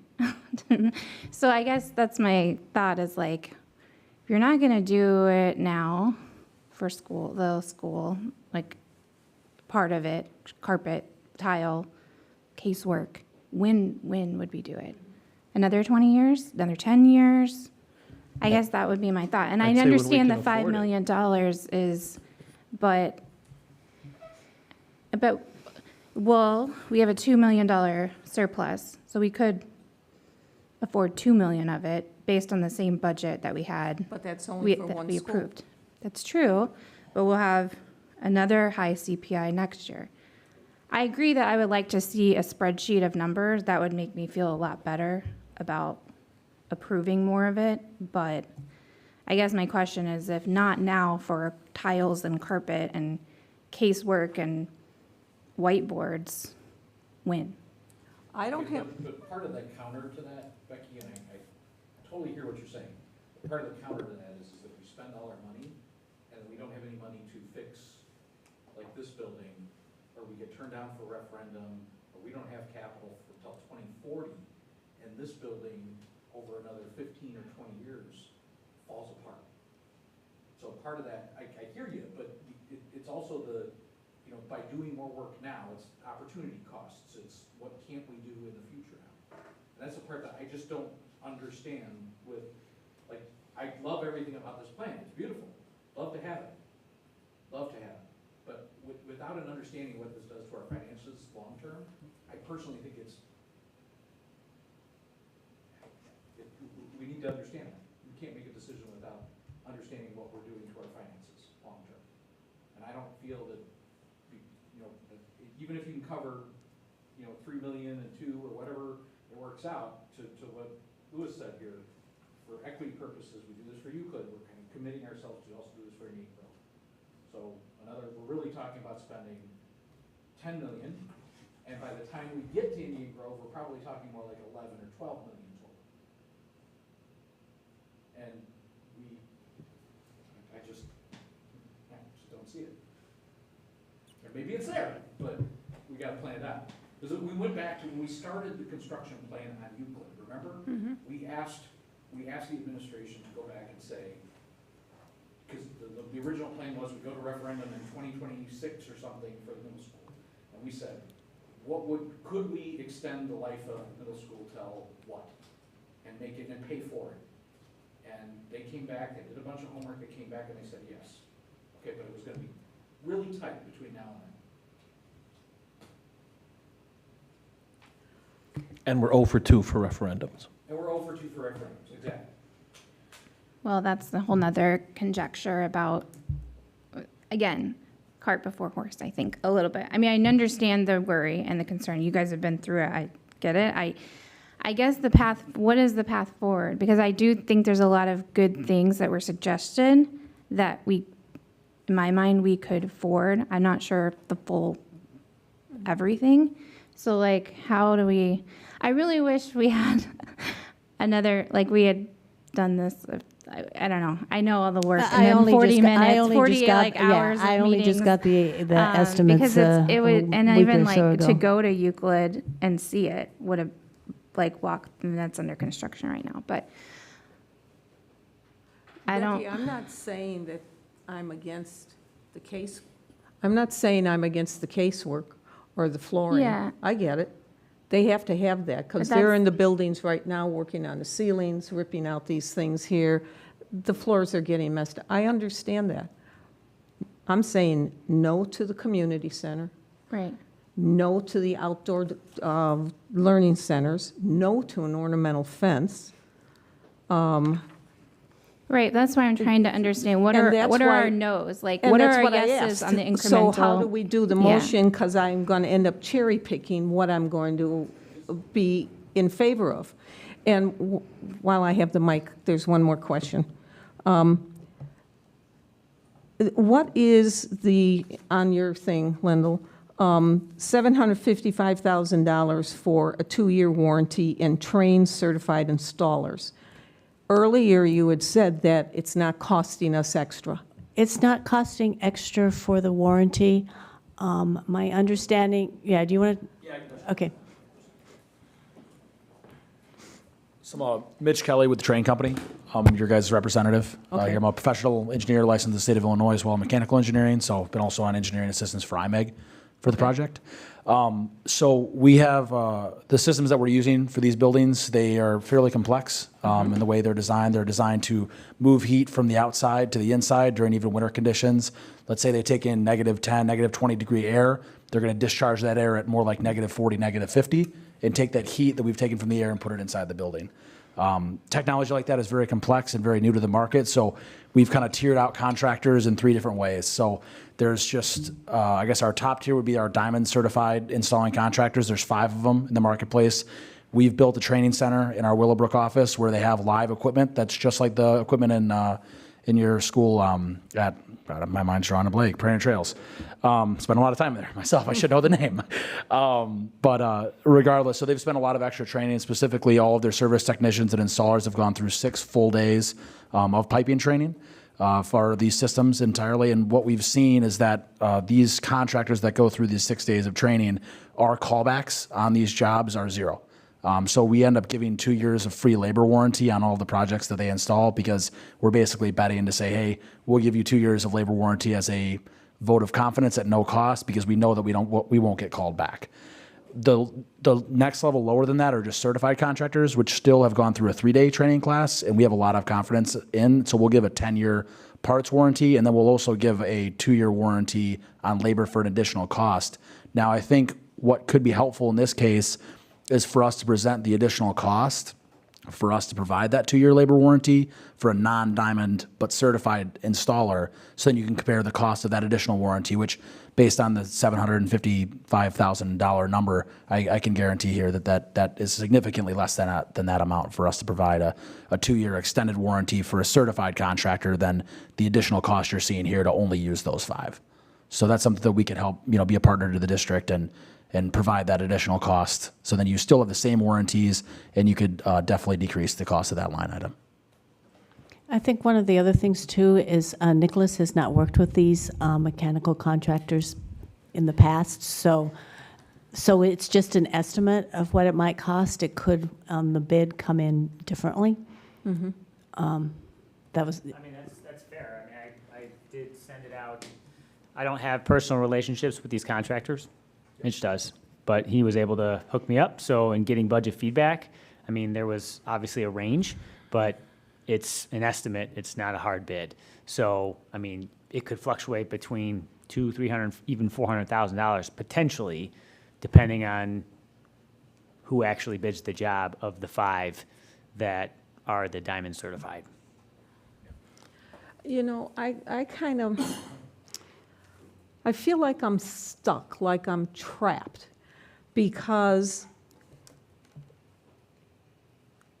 if we go with the new VRF system, okay, that means that there's no gas piping, which means we have to switch to an all-electric building here, which means if those systems are going to be put in, we have to use the trained, certified people. So I feel like I'm being, that the cart has been, or the horse has been put before the cart, and how can I sit here and say no to switching to an all-electric building? Because if I do that, then I'm also saying no to the gas, saying that I want the gas piping, and there's costs in here that I thought were already part of all this. And so I feel like, honestly, I feel like I'm being pushed up against the wall, and I have to vote for this stuff. Otherwise, we don't get the good system, we don't get the diamond installers, and you're talking about the grant where we get battery storage and you're preparing the roofs for solar panels. I'm sitting here going, well, I feel like I'm being forced into saying yes. Well, we also have just an option to just delay this whole thing. And if this is this much of a change that the teachers and the staff are suggesting, maybe we do need to just bring this back to the drawing board and kick it a year. So one comment on the diamond installers. So less than 20% of our projects that we install VRF in Chicago are with diamond installers. The rest of I would say 75% of those are with certified installers. Okay. So the vast majority of projects are with certified, and our callbacks are extremely low. Okay. So we could just go with certified. So that line item is not absolutely required. And we Okay, so if we just use the certified installers, it's going to cost us $755,000. So if you use certified, it would be $755,000 less on estimate to use a certified versus a diamond. So that line item could be omitted for savings of $755,000 and still have a certified install. Okay. Yeah, but I don't really understand what that means. Like, Well, it's $755,000. I know, I understand what that means, but I don't understand, it sounds great, we'll just not use the diamond installers for $750,000. Oh, we saved that, but now I don't understand enough to make that decision tonight over whether that's appropriate. The problem that I have is we've mentioned many times that we don't need the Cadillac version. And so how did Donna just now save us $755,000 by asking one question? Yes. She just now assured us we're not getting the Cadillac version, which is great. But that's what we're asking for all along. So if that was an opportunity to save money and not get the Cadillac, then it shouldn't have been in the board book. Otherwise. This is a cost estimate, and they did it because Train recommended the diamond installers. They did the cost estimate based on that. That doesn't mean that when we send out the documents, it has to be that. We could, as Mitch said, we could decide, we can, try to make it a little, there are some other things that we trimmed back a little bit, as he said. This, trying to get this cost estimate took a long time because they were still working on the construction documents. So we have not had time to thoroughly vet it. We took out the shades. And there were a couple other things we were looking at. I mean, the casework, we were going to buy furniture for it, so it's really kind of a wash, but it's part of the hard construction cost now. Based on the fact, we were totally surprised too that the installation cost was higher than it had been before. So, so that's something, based on what Mitch says, we can go back and see, what will it be? We can put it out to bid, and maybe it's maybe it's even an alternate or something to have a diamond installer versus just a regular certified installer. We can look at it that way. Okay, so how about this? If you feel like you're ready to take a vote on the action as is, we can do that. And then, Lyndall, have you heard enough that if that action doesn't move forward, you can propose something that might be a little bit less based on the discussion of the board? Yes. Okay. Mrs. Johnson, why don't you go ahead and call roll? Okay, so this is for a total estimated cost of $4,987,048. That's correct. Camardo, No. Ronstadt, No. Griffey, No. I vote no. Fisterer, No. Bianchini, No. and Friedland. I'm all for switching to all electric, but no. Okay, so the motion failed. So, So we'll go back to the drawing board. I'll work with Troy and his team and Dave and. Well, is there anything you can add tonight? Can we add a new motion based on what you've heard and things to pull off that maybe wouldn't be 4,987,000? Well, I think the hard part Because, is. well, I know you want to go out to bid tomorrow, so. I guess the only thing I would recommend, I would recommend we do the LRC community room as an alternate, which was what our original plan was. And we could, and also the outdoor learning areas as an alternate. I said it earlier, I'll say it again. I'm ready to put the whole brakes on this whole thing and send them all back to the drawing board to come up with a new plan that balances all this stuff out. I don't want to rush, like, doing what we had talked about, when if there really is demand for the teachers and the administration's telling us that this is what they want and they need, and we don't know the financial picture, I'm ready to just say, go back, the whole thing. I mean, I can also work on the Just financial freeze. picture. There just wasn't enough time to do that before this particular board meeting. Okay. So we've already approved spending, we've already approved around, what, 14 million? It actually. 15, it was- 14 it plus was, 7%? It was 17.7 million. Okay, we've already approved spending 17 million. Going back to the drawing board is going to cost money. Can we get near that by pulling off the community room, the outdoor learning space, the fence? I don't know. I'm trying to move us forward. We can switch to just the regular certified installers. We could also take out the interior vestibules. So that, we already had part of our design contingent, we had a design contingency, so that was actually part of that 17.7 million.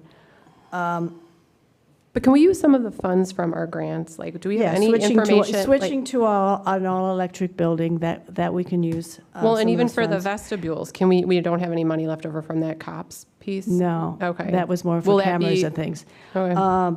Part of the increased cost for train, we can use that for controls, which is part of the equipment we're buying for train. So we can find ways to do part of that.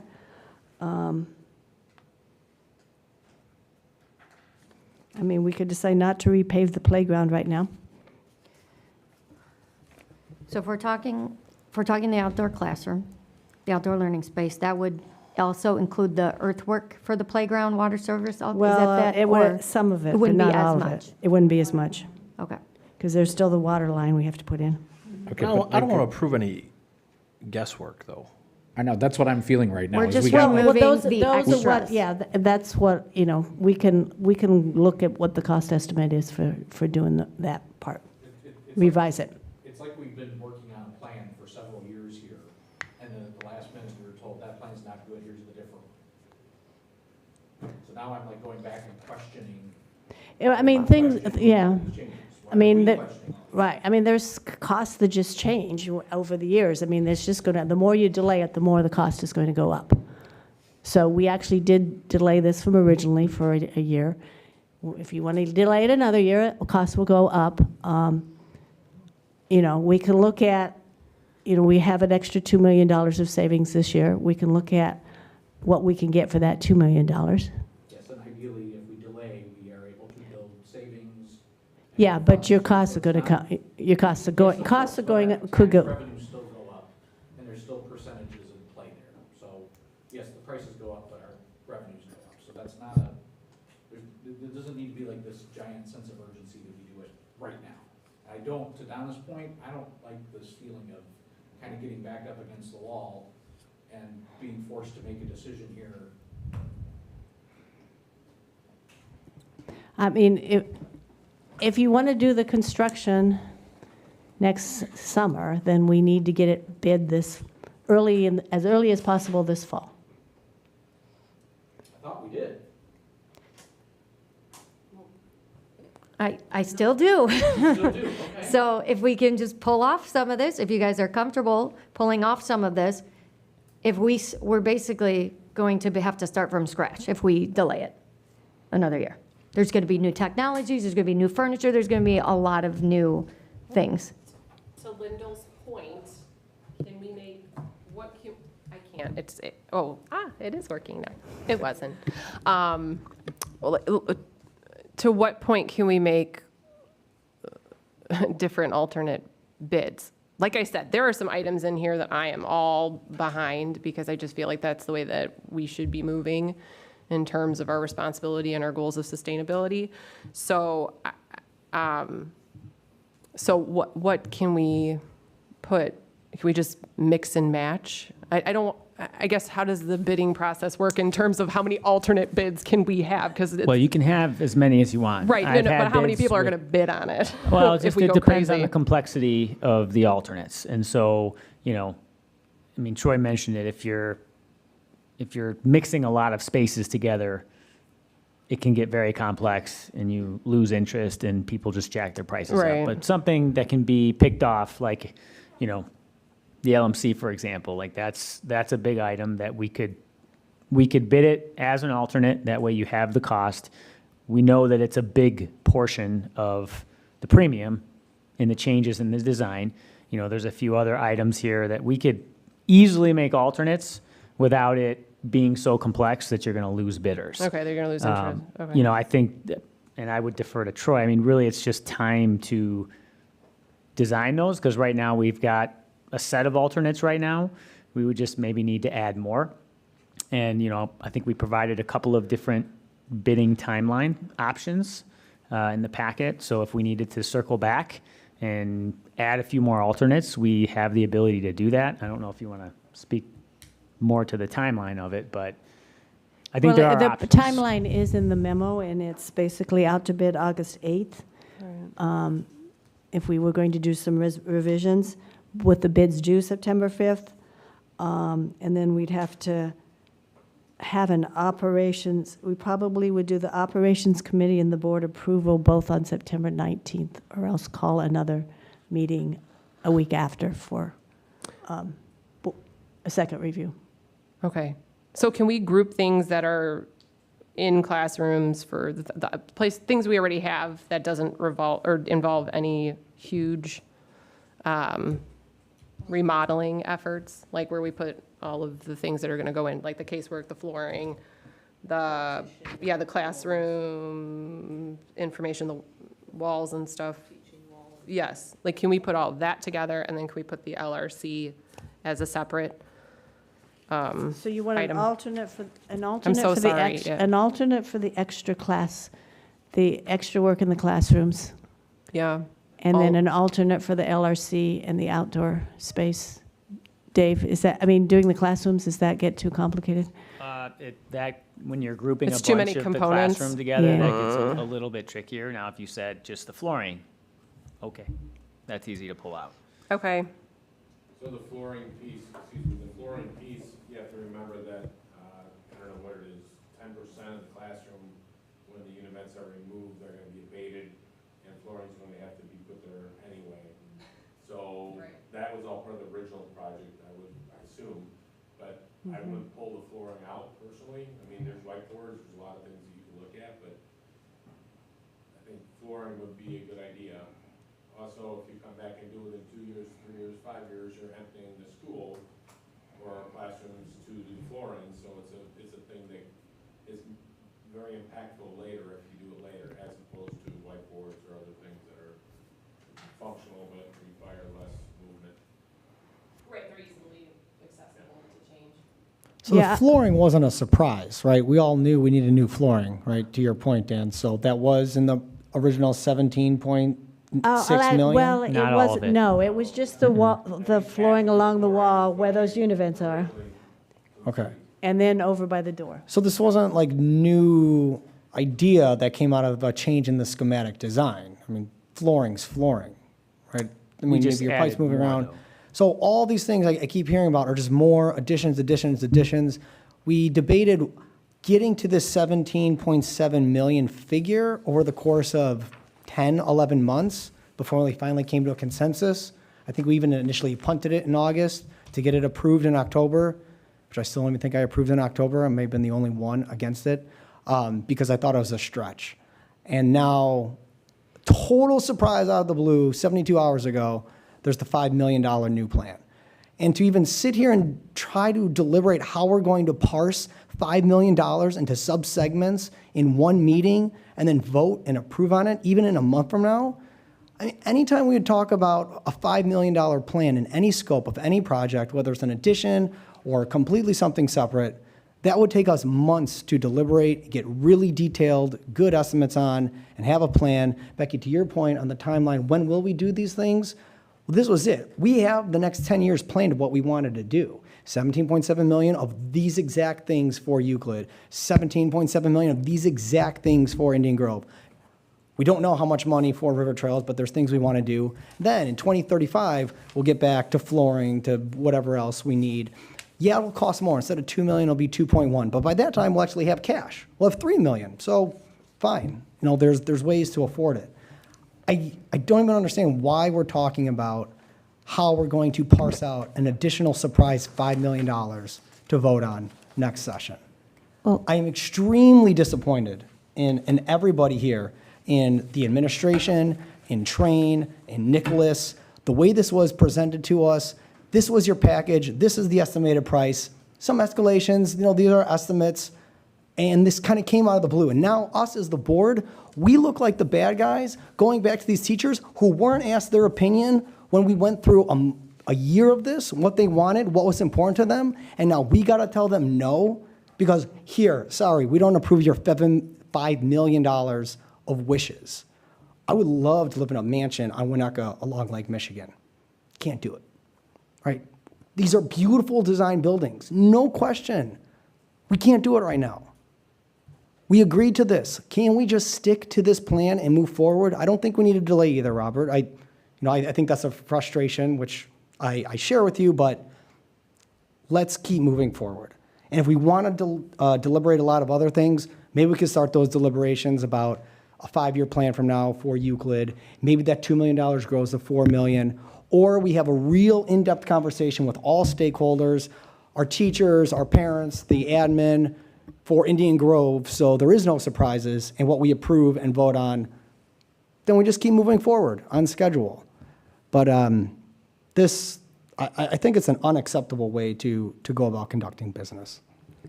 Sorry. So I'm curious as to, we've already agreed that we will use the train system, correct? We've done that. We've already said we're going to rip these out and put in this new fancy thing. So why are we I'm going to say charged, because I don't know what this is a cost estimate. Why is switching to an all-electric building costing us $500,000 now? When we agreed to use Train way back in August and September, I mean, they came out here and gave us like 3 different presentations because we were very tentative about it and leery of it. And so we as a board came around and said, okay, we'll use Train. And there was a cost, $2,292,000, something like that. So what's this $500,000 to switch to an all-electric building? What, That is upgrading our electrical service. Troy, you want to talk more about that? Sure. So I think just taking a step back, so at the SD level, a lot of these things were conceptual designs and decisions. They weren't really totally fleshed out. We were asking Nicholas and Associates to do a cost estimate on those, which, no offense to Dave and his team, because they do amazing work, but at some level is a little bit of a guess, right? Okay. As the design progresses, more information becomes available. Things that we may live inside our heads as designers, but doesn't make it onto paper for them to put a number to or whatever, more clarification. So when we talk about the electrification of the building, at the SD level, what we were talking about was a system that operated off of both gas and electric, because Train sells lots of different things. They don't sell just the electric system. They sell all kinds of different things. They'll sell you a system that does pretty much anything that you want it to do. So at that time, we were still looking at the building as, it would be nice to do electric, but if we had to keep the gas service, how could we do that? Right, so that's what we were looking at. So when the decision was made, you know what, we should switch it to an electric building, that required then, as Lyndall said, a new electric service to the building. So think of it like your house. You know, your house, you know, built in the 1960s, they had fewer appliances. All of a sudden, you know, you fast forward to the 2020s and you might have to upgrade your electric service because you have more electric things going on in your house than they had back then. It's the exact same concept. The electrical service at Euclid was too small to support an all-electric mechanical system. So that was how that decision was made. So it wasn't in the documents at SD because we were still looking at it a different way. That decision was made after the fact and then necessitated a switch in the electric service. okay. And, I mean, part of that, Troy, when Troy was talking about, it was the 1960s building.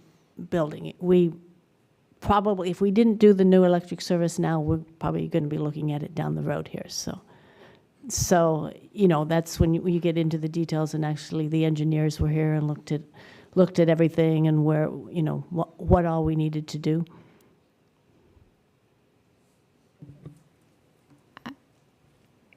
I would circle back to Janine's suggestion of doing alternative bids for items. I didn't think that we were voting for 17 million, that was going to be the final number. It never is in construction, and also to assume we're not going to do anything to any of the schools for 10 years. I didn't assume that either. I feel strongly about the electric. I feel strongly about the floors. I think that with the surplus, you can add some of these items, and I feel okay about them. So I'm not in favor of pausing it because that's just going to add cost. That was a little out of frustration. I know it's not practical to do that. I don't want to pay for new schematics. We don't have a motion. No, we don't. So there's nothing to deliberate at the time, unless. Do you want to propose a motion, Lyndall? If we pull off or if we put these things as alternate bids? I would. The community room, the outdoor learning space, I mean, you're over 2 million with that. Right, and yes, I think. The gold installer for the upper level. The diamond, Yes. the diamond So installer. if you take off the diamond, or you use that as an alternate bid, the diamond installer, the community room, you could or could not put the playground, the repaving of the playground on there. I mean, I think, if we don't do it now, we're going to have to do it soon. The earthwork for the playground water service, I mean, it would be a portion of that. Maybe it wouldn't be 150,000, but we might use some of that. If we don't do the outdoor space, the ornamental fence goes away. And I think, then the outdoor learning space, you're just over 2 million. You calculating, anyone? Patty? Lyndall? I think And I would, yeah, I would, the motion would be to proceed with the LRC community room as an alternate, the outdoor learning space, including the ornamental fence, as an alternate, though we still have to do a fence on that one courtyard because that particular fence is in bad shape and it leads right into the school. Yeah, there would still be some cost associated with it because you need to replace that fence. It just doesn't have to be the fanciest fence. We can make it a less fancy fence. And repaving the playground as an alternate. Oh, and the diamond installers as an alternate. How does removing the community space impact? We have replaced that space in the schematic design with the self-contained space for instructional programming.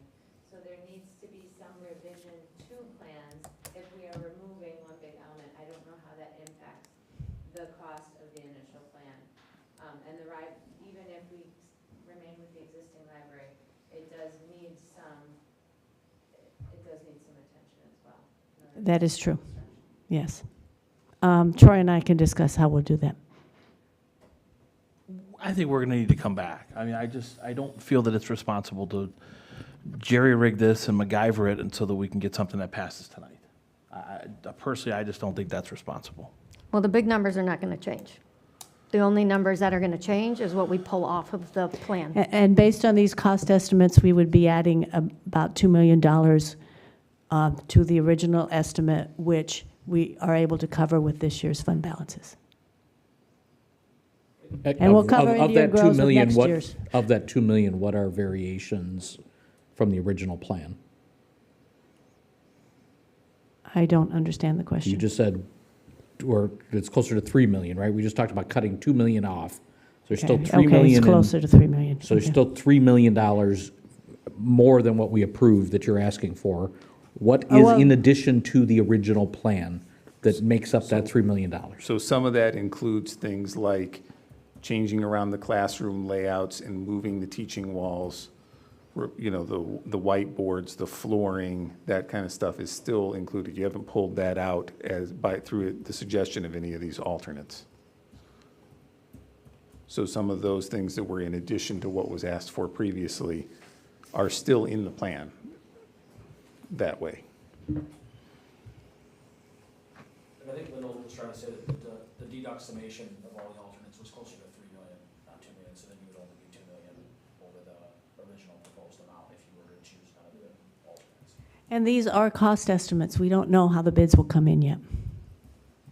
That was my question about the process. So we're voting to spend this money, but it's to move it forward to get the cost estimates.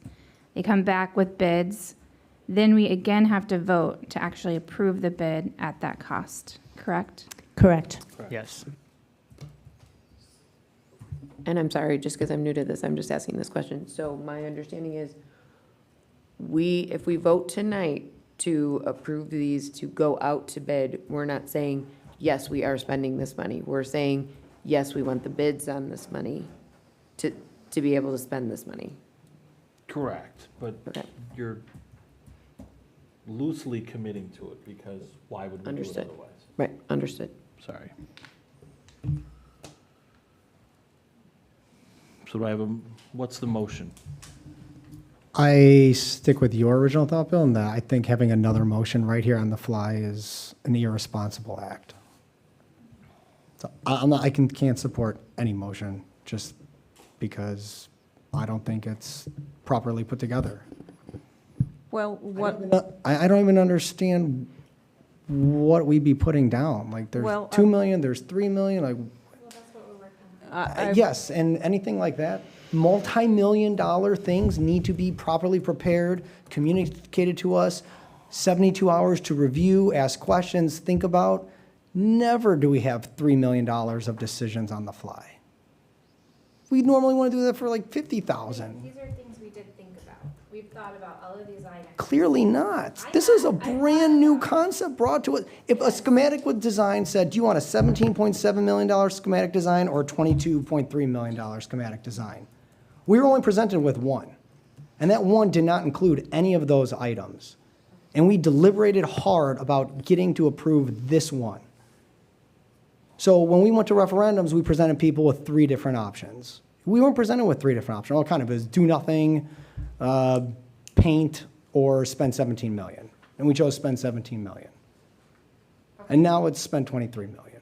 Okay, I think we're circling, so. We are. All right, I'm not supporting No, it. it's not you. I think a motion is a, I agree. So then, what would make everyone feel better? Because then that's like, if we are going to go to bid ASAP, then that's like a special meeting. Like, is that what we're agreeing to? That Lyndall's gonna get the numbers and everyone is gonna work cohesively to pull a spreadsheet together for us? I mean, it's still only going to be a cost estimate. I understand. It's gonna not, be a cost estimate, it's just but going to be an it'll have- estimate. Right, but it'll have a huge chunk off of it if we look at the that's a huge amount of money. You know, I mean, some of these items are really, really big ticket, which some people may look at that and feel a lot more comfortable. But what I'm trying to say is, no matter what, then what are we gonna go, we're obviously not moving forward if we can't even make a motion. So what are we going to do? Are we going to meet in a week? Or can we make a motion and see, I mean, we've heard from one person or 2 people. This is Can we what make a motion and This is what see? I've kind of come up with. President Grimpe entertained a motion and a second to approve moving forward with the additional modifications to the Euclid infrastructure for the following to be alternatives. 1, the new LRC community room, trained certified installers, the ornamental fence, the outdoor learning space, and some earthwork. And that means you can then go out to bid for all this other stuff that you need to get. And then you can find out what the real prices are. Right. So does that work for you guys? I mean, that's what I kind of heard it, no, not for you. Okay. I don't feel the need for the LRC. Right, so that would, you don't even want it as an alternative. Correct. Well, they could go bid on it. Yeah, then that when it doesn't mean comes- you don't approve it then. If you don't want Yeah. it as an alternative, you don't approve it. Right.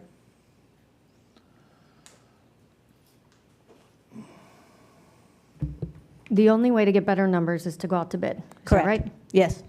That's the only way to get real numbers. Yes. I mean, Real numbers. estimates are always going to be an estimate based on market conditions, but, you know, we're talking about a project that is also going to be in 2024. I mean, we're getting out to bid in front of most other districts in the area, so I think that presents a great opportunity to get competitive bids across the board.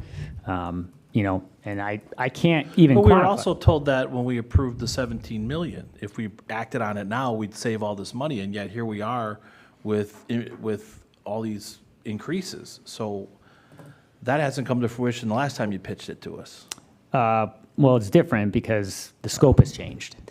So And the plan was to do it in 2024 in October, when we approved going forward, when the board approved going forward with it and approved the architects to design the building. All right, well, we also just heard that we're ahead of the other school districts, which is an ideal position to be in. But what is the typical window for these types of bids to go out? I mean, everything has started to accelerate just based on the way bidding timelines have shook out in the last year. I mean, it used to be anywhere from November through January, February. Okay, But so now I guess the we're- question behind the we're s- question is if we delayed a motion for a month and kind of let them go work on this for a month and still did this next month and proved a bid, we'd still be generally we'd ahead still of be in the everybody else. early side of Okay. the bidding So table. that, to me, goes in favor of just no motion. But you're still, I mean, you still only have an estimate. If we go and work on it for another month, we'll still only have an I estimate. know, part of the problem, Lyndall, is that because you've come up with this big variance now, I'm second guessing what we've already approved. So I'm now wondering, did we do a crap job? No, on the you se- approved- hang you on, approved hang on, construction hang on. Did we do a crap job, or did we miss some things on the $17 million estimate that now we're trying to put in at the end here? And now I'm just questioning, like with the floors and all these other components here, like I don't even have enough questions to ask to have some reassurance that that first one was appropriate. Well, the first estimate was based on a schematic design, which the architects don't spend a lot of time working on that, so we don't have detailed drawings. What the board approved in October was for the architects to actually do the construction documents so we could go out to bid, which means we have final drawings. And that's when they get a lot of input from everybody else, and there was some major requests from the staff, so they went with that, and that's when we found out what the price was. We wanted to make sure the board knew that our estimate was much higher than we expected, so we brought it to you tonight. Okay, but I want to also remind the board that it says in the memo, I think it's on page 3, that if the board wants to cut back on this plan, the architects will need to revise the drawings. The tentative schedule would then be, and it's listed there. So Lyndall gave us leeway there. Gave us, if you don't, she kind of knew she was going to get blowback or pushback on a lot of this or some of this. So there's an out right there, but all we have to do is, I know Bill doesn't want an alternative even. I don't want a learning center, a revamped learning center the way they're saying it. But I have no problem with them going out and getting the bids on it. And then when it comes in, if it's still in the $1 million range, I mean, if it comes in at $50,000, I'm all for it, guys. But, Well, and I think some of these items, yeah. like, we have to be able to heat our buildings. So some of these are critical items that we're going to need regardless, like the HVAC installation. There are some things that we do really have to go out to bid. So even if we go out with just the top section, just those top lines before we ever get to anything that was reviewed with any of the staff, that would be helpful to have those numbers. And then if you want to wait for the other items, like it would be helpful to have an actual number for those items. And now that we know that we have a grant piece coming, like there are some things that we can match up numbers-wise, but like, I feel like those are things that we are going to have to do because we are going to have to heat our buildings come winter. Okay, so if we did go get these bids and we took this grant into consideration and at the next board meeting we get, so now we would have projections for what this does to our capital budget. We'd have pricing for the current bids, and we'd have maybe a better understanding of how we could apply some of those grant funds. Then we could make a more informed financial decision. Correct. With real numbers. For at least those top items. Minimum. Okay, now I'm moving back to let the bid occur, Because we can literally use. because then we'll have more information. Bias toward action. Take something. But only the stuff above that green row. Well, what about the way Donna presented the motion? I'm fine with taking alternate bids for those. As am I. You need to add the wall and flooring below, so just adding all of it. And if you subtract the 755, it comes out to 1.73135. Can't do that, right? Though there, yeah, I guess you can do the flooring as an alternate, correct, without too much Yeah, I mean, there's some of these items that we can't not do, but there are several that we can pull out as individual alternates, like the flooring, for example. That's an easy one. But I mean, like below the casework, you don't have any storage. So. Oh, we'll have to buy furniture, so it's just coming out of one line and going into a different line. Right, I think there's definitely opportunity to create more alternates than we currently have, but it can't be all of those. I mean. Right. Okay, so the way Donna stated it, plus the flooring as an alternate. Plus the flooring. Yeah. Okay, so hang on. Jody suggested that I add the folding partition also. Yeah, you can add that too. That's already an alternate. That's And that's part of the LRC flip, so if you don't do the LRC flip, you don't do the folding partition. Okay, so should I strike that then? Is that what you're saying?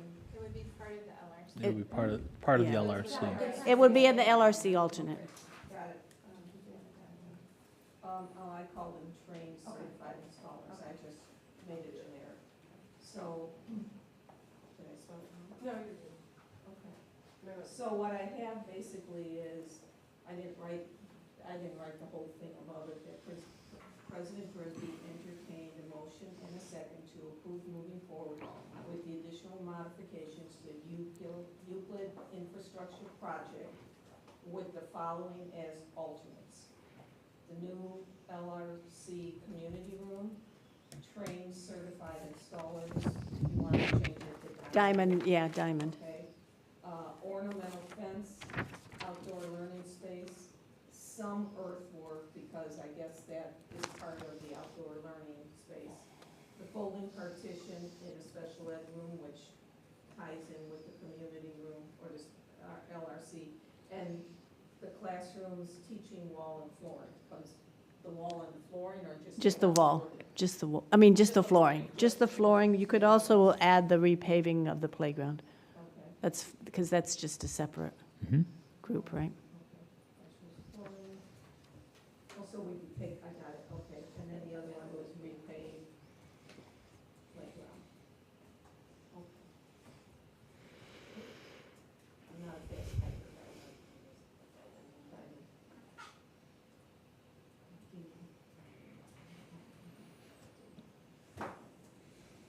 okay. So, does that help? Yes. The majority of the board members? No. Does everybody understand the motion? Read it one more time. So everything that she's gonna list is what we pulled out. You're pulling, so the motion is what Bill, what we started out with, but we're using the following as alternates, meaning we're pulling them out. And it's the new LRC, here, I'll read them. Can you explain the first part? So We're gonna get, she's saying, Entertains a motion in a second to approve moving forward with the additional modifications to the Euclid infrastructure. Which with the additional following- modifications? Which additional modifications? These. Those items above the green row, Of the green. between the 17 million and the green row. yeah, it's the base. Interior vestibules, the switch to all-electric building, the HVAC 2-year warranty. Correct. Right, but we're pulling out the HV trained certified installers. So those top items are revised construction costs Right. that we're approving. So They're there's, already part of the project. so again, going from the schematic to the full build, there's a change in there's some detail changes, right? And there's some things that they're gonna pick. So it's kind of a revised base build with a set of alternates for some of the optional stuff. Yeah. So it gets us to reasonable Gets them prices. to At least get the bidding out for the top stuff. Which would come in around 1,575,000, right, Patty? Roughly, yes. But, so design contingency, that's not an actual thing you bid for. No, but that was in the original cost estimates. Yeah, so, like, would you wanna have a motion to go out to bid for interior vestibules added at entrance? You don't go out to bid for that, that's just a change, right? You have to get original- price of who's gonna build it, how much it's gonna cost to build. The original motion, Louis, was to approve everything that was here, The whole list. the whole list. That's what was That's defeated. what the original thing was, all of this. And so what we're doing now is we're going through it and pulling off the items, we're calling them alternates, okay? If you want to go out and find out, if the administration wants to go out and find out what the costs are for these alternates, okay, the true costs, okay? That's what we're doing right now. We're saying you can go out and get the costs for those, but if we decide we don't want the LRC, doesn't. No, I understand the bottom half. The top half, though, is what I just need to clear down. So are you saying you're approving the 755, or that's No. being? No, we're not gonna approve We're the gonna do seven. a bid. we're gonna go to bid for the 755, but the 500, whatever, all of it, that comes from grants, all this other stuff above here, from what I understand. We can get for some grants, yes. Some of it. Yes. Right, Not all of it. And again, as part of this, we'll come back with all the bids. She'll have better financial projections for Right. grant utilization, CapEx out over the next 10, 15 years impact. We'll have, with this plan, we'll have the numbers, I hope, to make an informed decision on accepting bids. Right, and once the bids come in, you can decide not to do the whole project. Yes, you're creating flexibility by adding alternates, and at the end of the day, you're not committing to any dollars now. Yeah. If you don't like where the numbers come in at, you just reject the bid, and we go back to the drawing board, like you mentioned before. It's a good compromise to move us forward to the next meeting. Okay, so you're good? Everybody kind of, anybody want to? read the motion in full? Okay. President Grimpy entertained a motion and a second to approve moving forward with the additional modifications to the Euclid infrastructure with the following as alternates.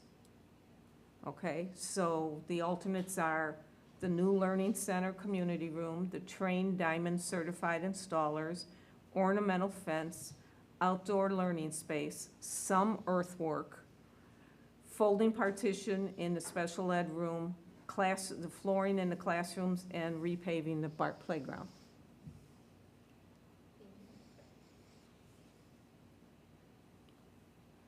Does anybody want a motion? Oh, sorry.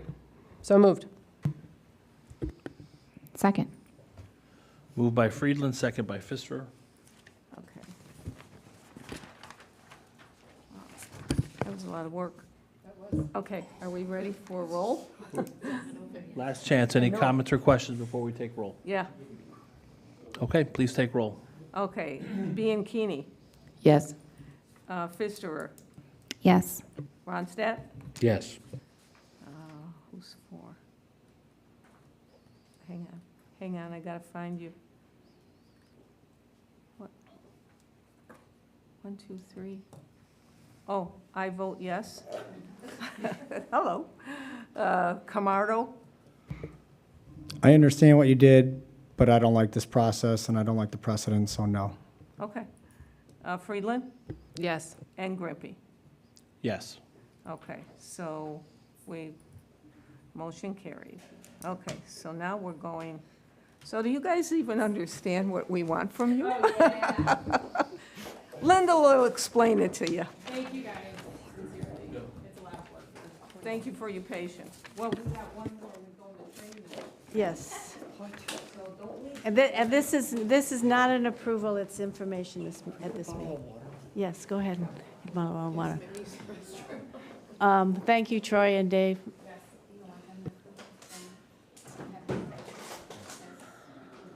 Oh, is it? Oh, no, I didn't want them to approve it till the next meeting. Gentlemen? I guess if they want to, they can, sure, why not? Okay. Did you get your fancy water? Okay, fine, they can do it. There's water and cookies for you. According to this, the next item there's no more water.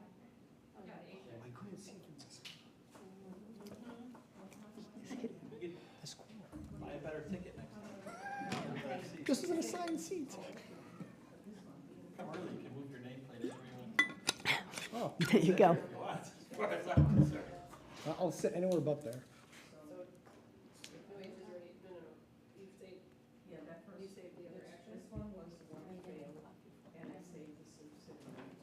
Okay, great. So just go to the top and just hit take. Okay, so you put this in as approval.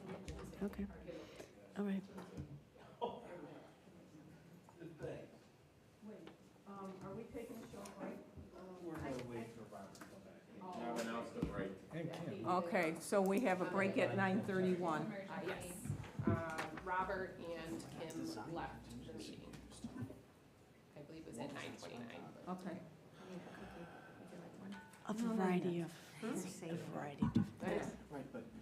And actually, Isn't that old money, not new money? Thank you. it is, actually, yeah. So that's You not know, a new expense. Shouldn't be- it's on It was on the, yeah, it was, you're right, it is. You know, Got it. But That's okay. But doing this is fine, yeah. Well, the design contingency changed from, yeah, you know what, it was in the total bottom line of the project. No, it was actually below that line. So it's not new money. I'll explain later, but but this will be fine. We'll do these alternates and then we'll see where we go. Yeah, no, I'd have to show you my whole spreadsheet to explain it. And if you want to stop by tomorrow, I'd be glad to. If you want to stop by tomorrow, I'll be glad to. Wait, why can I not see? No, I'm good. That's okay. Donna, I can't see your other action. Okay.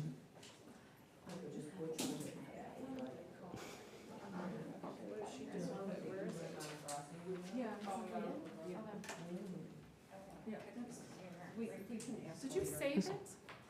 Save what?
Go ahead, Wendell, you're still up. Okay. Oh, so are we, the- wait, we're back at 9:34. Wait, I need mine, okay.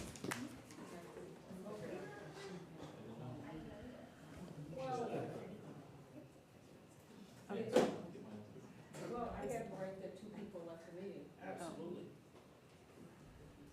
Okay, are you, okay.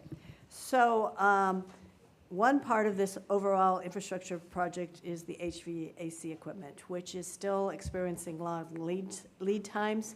So we'd like to get this part of the equipment ordered ahead of time, now if we can. So there's a proposal from Trane that includes the building automation system. It's a Trane Mitsubishi heat recovery VRF system with dedicated outside air units. It's very similar to what we installed at Prairie Trail School. It includes, it won't be a 2-year labor, it'll be a 1-year labor if we just use the regular certified installers. But this is just to purchase the equipment. The cost of the equipment is $2,092,705. We are recommending going ahead and approving this. The money will come from the Capital Projects Fund. And we are doing this through Omnia Partners Public Sector, a cooperative purchasing organization. So this does not require us to go out to bid. Omnia has already competitively bid, evaluated, approved, and awarded this by a governmental entity serving as the lead agency role. Just to clarify. And Mitch is here to Yeah. answer questions. One clarification, this also includes all the building controls and installation of those building Yeah, controls. Yeah, okay, I thought it's building automation Yep, system. It yep. includes installing the building Correct. automation Yeah, controls yep, as that it well does. as just the equipment. Okay. Yep, and so 515,000 of that number is the building automation controls, and that would be eligible for the credit that Linda talked about earlier in the meeting. And so I'm here to help So answer any I questions. have a question before we get a motion, because when we discussed this originally, we discussed buying both for Euclid and Indian Grove, so we would save money. Now we're not. This is just for Euclid. We would be buying the Indian Grove equipment this time next year.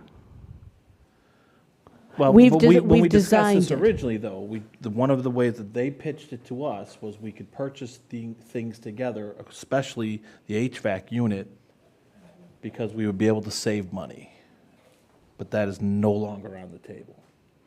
I just want to make sure everybody's aware of that. Does that ring a bell to you? Oh, it does. It does. So you could save money with a quantity discount for buying both schools at the same time. But that said, you would have to order all of the equipment at the same time. So And then let's we'd say have you- to store it also. That's correct. Well, I understand that, but that's what it was pitched Okay. to us before, and it's not Yeah. being pitched to us now, so. What's No. the cost difference? Yeah, what do we get as a discount by purchasing It everything? would be between, 1.5% and 2%, right around there. Yeah, at the end of the day, these multipliers that are used on these sort of projects through Omnia partners are extremely strict. $40,000. So basically, they're extremely strict as they are. They're near our cost, so we had to go out for public RFP to win this contract versus all of the other major HVAC competitors in the country. And this was a national contract, so you actually get usually cheaper rates that you typically buy equipment for in Chicago, which are generally inflated versus places like Des Moines or Kansas City. So they're already, call it very bottom level pricing that we've secured, but that's why there's less of a quantity discount than maybe if you were to go out for a traditional RFP process. You've already bought it down, I guess, as much as it can go, pretty much. Yeah, but I guess for $30,000, can we figure out a way to store it for a year? Do we have that ability? Well, we don't know how. It would probably cost us that amount to store it. I mean, I don't know how big it is. Storage typically costs between $10,000 and $15,000 a month for something like this. Oh, well. Yeah, it's a lot of equipment. Because usually, it's not just the storage, it's the security. A lot of this equipment is made with large amounts of copper, which are very susceptible to theft. So you have to have a large amount of security, you have to have different cranes, you have to have nitrogen charging inside of the units to protect them from corrosion. Enough said. Yeah. But then why I guess when wasn't it that was- mentioned last year? Never mind. Yeah. Never mind. I think last year it was under the impression that they'd be doing both projects at the same time, so you wouldn't have that additional cost of storage. But I wasn't here for that meeting, so I can't speak to it.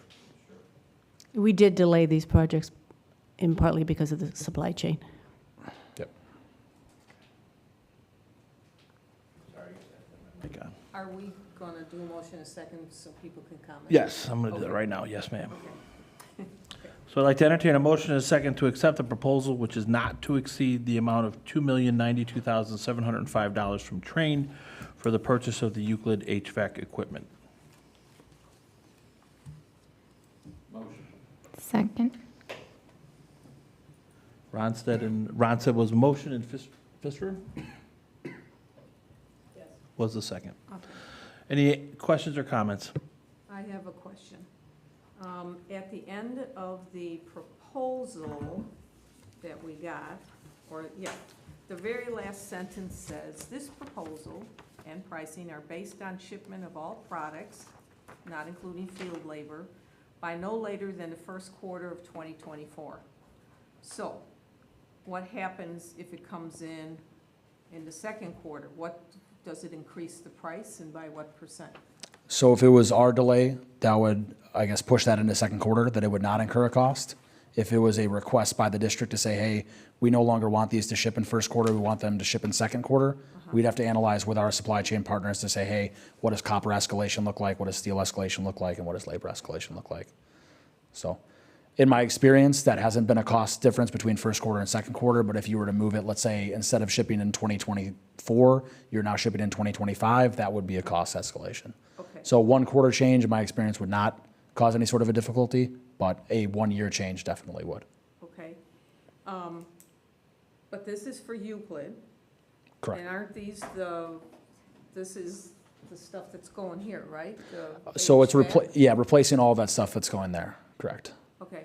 Well, we don't want it the first quarter 2024. We want it now. Right? Don't we? Why not? We don't start till June of 2024, or May of 2024. So first quarter would be January and Yeah, February? typically it would ship, Oh, you're talking about, it's school year first quarter. I'm thinking January. my apologies. I'm thinking apologies. calendar first quarter, not school. Okay. No got worries. it. So typically it would ship to whoever you award as your mechanical contractor. We would ship it to that location. They would Okay, want got it it. staged, check for damage, because you don't want, ideally we would ship it until, let's say we want to start staging equipment for installation in June, after the school year gets done. We would hate to have a piece of equipment show up damaged because of freight damage or something like that, and then all of a sudden we're scrambling to make a new piece of equipment. It's much easier and more risk averse to stage it at the contractor so they can check for damage, things like that. Got it. But I think you're talking the same timeline. First quarter is It the is, beginning part of 2024. Correct. Yeah, Okay. not school quarter. Oh. Yep. So yeah, most districts request that we ship by the end of first quarter for a summer project. Calendar So quarter. that's why we have that called out there. Okay. So we're still gonna have to pay to store it. No. So most contractors will accept that equipment under that sort of a circumstance, but if you were to store something for longer than a year, that's when you have different maintenance things that come in. So our standard warranty terms are that they're installed within 90 days of shipment.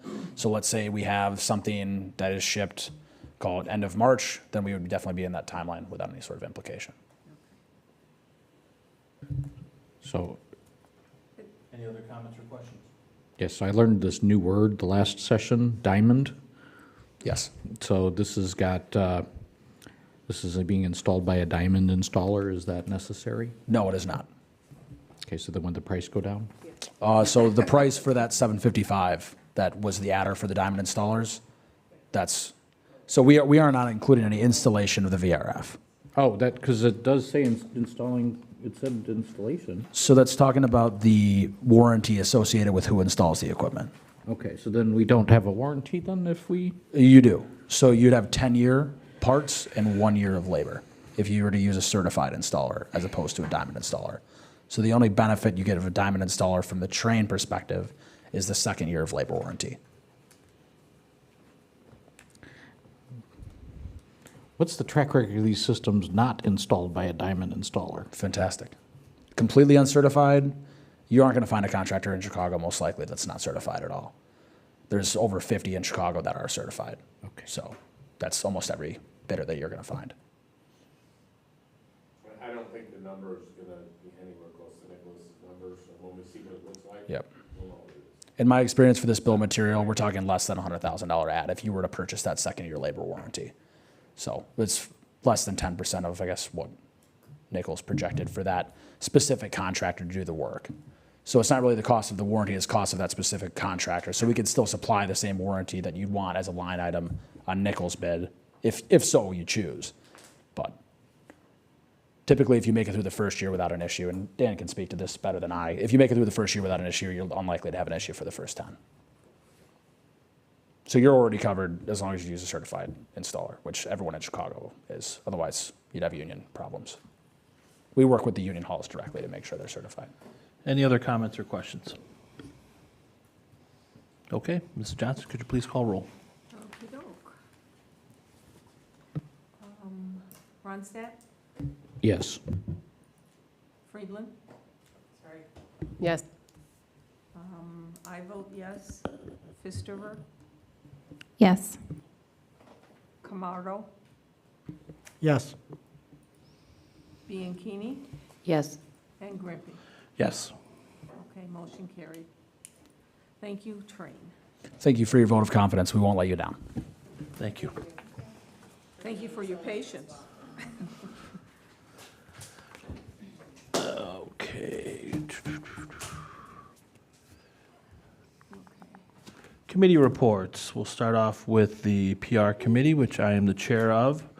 We met on July 11th and put together a just kind of a framework for a year's worth of public relations and community outreach that we have. So it's in the board book, and this includes everything from new teacher orientation, open houses, the brewing with the board, which we want to continue, try to get some board engagement at PTC events, and the various things that are done throughout the district, like Hero Day, all of our holiday concerts. So please take a look at that calendar that's in your board book, and hopefully there are things that we can all kind of divide and conquer and have nice representation of the board for community engagement. To Next up- lighten the mood, I think we should make it a competition to see who can attend the most events. Nice. You win. Right. I really like the calendar. I think that's, if you don't put it down, then it doesn't happen, so thanks. And send me all the calendar invites, that helps me remember. Next is the NSSEO update. Mr. Ronstadt, you are the representative and president. You have the floor.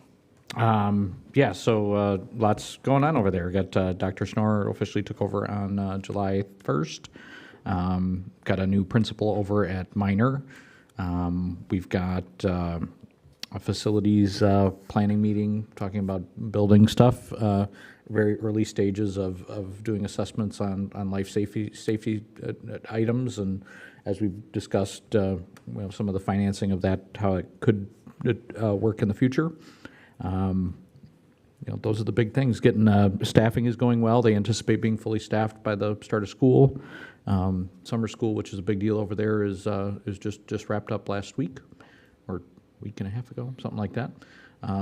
So everything's so far running smooth. Awesome. Okay, next up is the President's Report. A lot of upcoming events. I'll go through them real quickly. August 7th is a new teacher orientation, day 1, followed by the 8th, which is day 2. On August 9th, we have the Innovation Symposium. August 15th is our board meeting, and also an Operations Committee meeting, which will probably end up being a committee of the whole. I think it's probably the safest bet. Does everybody agree to that? I like that. On August 15th, which is already a board meeting, instead of having an Operations Committee meeting before and then having the Operations Committee make a presentation, or not, a recommendation, we'll just make it a committee of the whole. And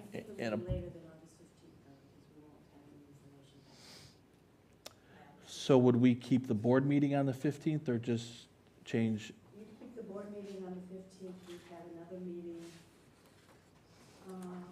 Based on the calendar we got, we would do an operations committee meeting before the board meeting on September 19th.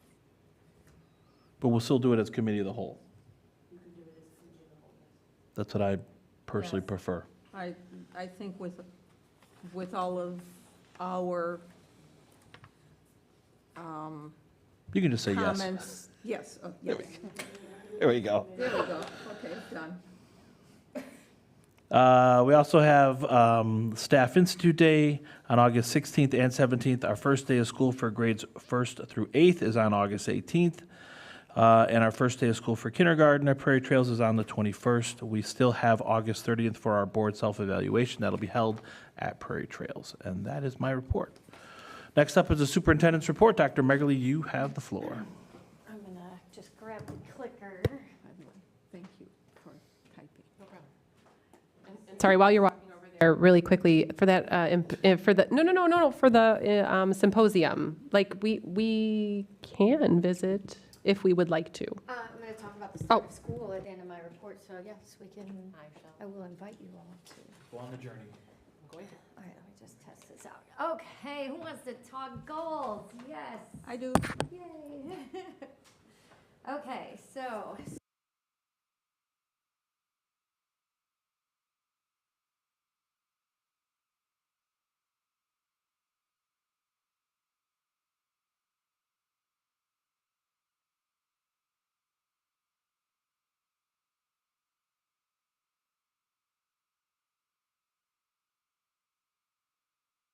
Thank you. I like that. Coming to the board before, so this is a new part of the process that I may have mentioned. I'd like to back that up a little bit because I know this slide is a lot, but this, I wanted you to kind of understand how everything comes together. So this is basically my evaluation, administrator evaluation, goal setting, and the cycle of the school year. So really, I start thinking about the next school year in late spring. So this is after my evaluation is finished. I've wrapped up the cabinet. I've wrapped up the building principals. We've had a lot of meetings throughout the year, and now we have presented to the board. This is where we're at. I start thinking about the following year. So I like to give my principals those goals by June so that they have the summer to really start thinking about their launch for August. Most of our principals, the elementary principals and Prairie Trails principal, are off almost the entire month of July. So the last thing I want them thinking about when they come back the last week of July is the 100 things that they need to do when they start the year, but thinking about how they're going to launch the work. So that's too late in my mind to start thinking about what their plan is for the year. So there's a lot in this cycle, but I thought maybe just parsing that out would kind of help you understand my thought process and how those pieces come together. So looking at the district goals, I know you have seen this slide before, and just want to remind you that that's how I operate. I keep things in line. I like things systematic so that we are staying consistent and that our paths aren't going different directions. And so those district goals really are a function of the strategic plan goals, and that's the next step in the process. I did want to show you where we landed in 22-23. So these goals were last year's goals presented to the principals in June last year. They all fall under the areas of the strategic plan. They were a continuation of the work that we finished from the year prior and further developed our work. I mentioned this last meeting. Some of my reflections may have been too many areas, may have been too broad for some of the building principals. They had the autonomy to kind of choose what worked for their building. But these were the basic buckets that we were working on and focusing on throughout last year. So building off of that is really getting more precise, more in-depth, and more application in those initial goals from last year. So you'll see that the collaboration goal is similar to the adaptive schools, and the building culture is still in there, but now we should be applying this. This should be in our everyday work. I should see it across the building. So we've narrowed the scope of the goals and made them a little bit more deep than in number. So then with the principals, I broke these out and basically gave them some non-negotiables, which really sometimes that word is uncomfortable because it sounds a little bossy, but it helps them know what I'm expecting from that goal. So as they think about their launch and their work for the upcoming year, I had been very explicit about saying, like, okay, I want to see this ongoing application and use of adaptive strategies across all disciplines. So we've been to training, we went to advanced training, we were dabbling in it last year. Now it should become part of your regular work. I should see that. And then I want to know from them, what is their specific plan to address collaboration in their buildings? Like, what will I see and what will I hear? When I come to your staff meeting, what are the deliberate, purposeful pieces that you have built in to work on collaboration? And then how do they use their resources, their school improvement teams, their BLT teams? So that's a new piece of the goal work this year, is really kind of carving out those non-negotiables and giving them a little bit more direction and of what I would like to see. Same thing with curriculum, using database decision-making to determine best practice instructional strategies to drive student growth.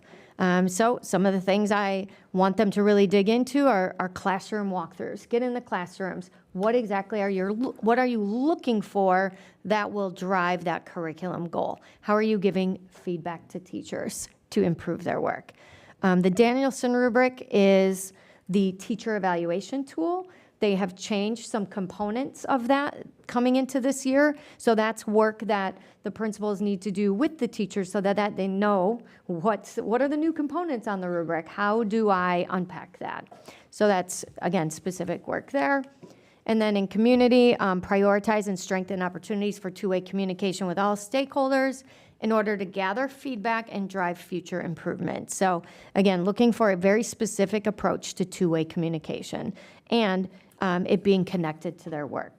So the goals are still broad enough where they can have autonomy to have them apply to their existing work But again, we're all working in a similar structure. I'm trying to be very clear in terms of what I'm looking for, and that's where we've landed for the upcoming year. So, I like it. Very nice. Very nice. I like it. It's very thorough, succinct, concise. Yes, we've never seen something like that. So thank you. It's easy to follow. I know what you're doing. So this doesn't go into your contract, though, so is this something we need to approve? So my understanding from our training last fall is that the board approves district goals. I don't recall having like very specific district goals in the past. Sure. This is, so we've not, this is a new venture for us. But again, I think this is a good way to kick off the year. It's a good time to kick it off because as you see the buildings come in throughout the winter or throughout the course of the year, this is exactly what they should be talking about. We're all in the same camp here. Well, and I will say, like, in terms of our website and what we have listed, like, as our strategic goal, just for the district on that ongoing basis, it would be nice to pull out specific items that we can actually, like, back up and provide info for at the end of the year following, you know, what you've implemented. So it would be nice to be able to show some transparency in what our strategic plan is, how we're implementing things, and then what were the results. Yes, and so as part of that cycle, if I continue that January strategic plan update, those would be like, here's where we are with some of these specific things. These are some of the things that we've ticked off falling under this umbrella. So again, alignment. Well, and it does, like, for any of our community members that want to visit and see what we're doing. I mean, this is a very easy, concise way to see these are the things that they're working on. I see how it attaches to their strategic plan and equity plan and how that's all integrated. And so, like, it's just, I feel like it's a good, easy read.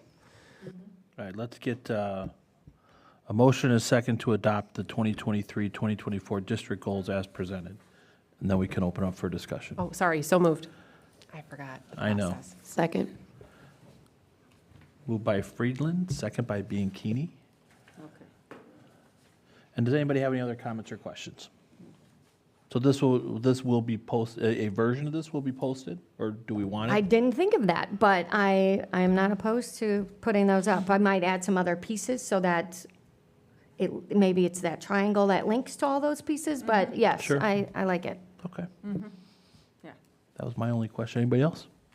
Just very nice. Absolutely. Amazing, Jody, thank you. All right, Mrs. Johnson, could you please call roll? Sure. Camardo, Yes. Ronstadt, Yes. Fisterer, Yes. I vote yes. Bianchini, Yes. Friedland, Yes. and Grimpy. Yes. Motion carries. Okay, so continuing on with goals. So here are my superintendent goals, which will be an addendum to my contract. Again, now I've taken the district goals, and now this is where my goals, Christie's goals, building goals, they all are from this. So they get a little bit narrower in scope that pertain more to my role, but still follow under that same umbrella. So under collaboration, I've got a couple of objectives in building and finance. Really like continuing to collaborate to further my development and understanding of the finances through regular meetings with the business office, participation and facilitation of key events. So, you know, I'd like to continue my understanding, but get to the point where, you know, I can help facilitate or co-facilitate or start to, you know, merge more with Lyndall's work. Also, as part of that collaboration is planning for the hiring of a new assistant superintendent of business services. I know that transition, not just the hiring, but the transition, having a smooth transition impacts the entire district. I mean, Lyndall's office controls all of the operations of the building. So not having a smooth transition could hiccup any number of things that may upset the staff. And we don't want that. So that's a big one. Under curriculum, this is where the student growth and achievement piece comes in. So monitor growth and achievement on both local and state performance measures. So that covers all of the MAP testing, all of our big assessments that I'm keeping an eye on it, monitoring growth. And then we have a new math implementation plan, full math implementation this coming year. So really just supporting that work at the district and building levels through the district's curriculum goal of driving student growth. So really how that would look for me is my work with the principals, going through walkthroughs, talking about these instructional strategies that support that math implementation. And then community is really, continuing to work on that relationship with the board, review communication expectations, working agreements with the board through our self-evaluation process. So we've got that coming up. And then continuing to work towards transparency and alignment, two-way communication, opportunities for one-on-one or small group work sessions. And then on the bottom, that systems and communication kind of run through everything is really my instructional leadership, making sure that I'm identifying and implementing district-wide goals, that I'm staying committed to the strategic and equity plans, making sure that the goals are guiding the building focus, and and then monitoring and assessing. I mean, it's easy to come up with goals, but you've got to make sure they're implemented, monitor them, and assess the work throughout the year.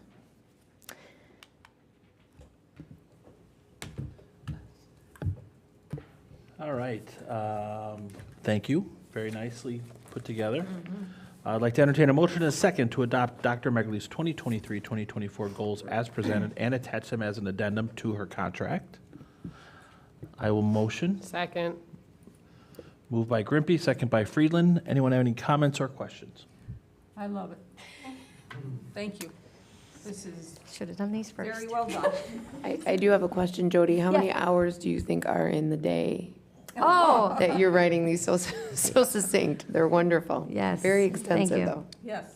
The only thing I'm asking, can that be made available for everybody so they could reference it when we do your review later in the year? So if you could send that presentation out or make it. well, so these things will be built into super eval. So I don't know okay. if that is helpful, but there will be the extra column of my goals, and that will be the same place where we'll teach you how to use this, but I'll upload throughout the year the evidence and the things that I'm doing I forgot about to. super eval. So if that's Yep. okay, Nope, that's where it will live. You look And perplexed. in my cabinets. Sorry. What? Yeah, or I in can a always call file Donna. cabinet in Donna's. File cabinet. Right. Any other comments or questions? Great. Donna, could you please call roll? Sure. Ronstadt? Yes. I vote Hardy, yes. Friedland? Yes. Bianchini? Yes. Grimpy? Yes. Fisterer? Yes. And Camardo? Yes. Motion carries. You are still up.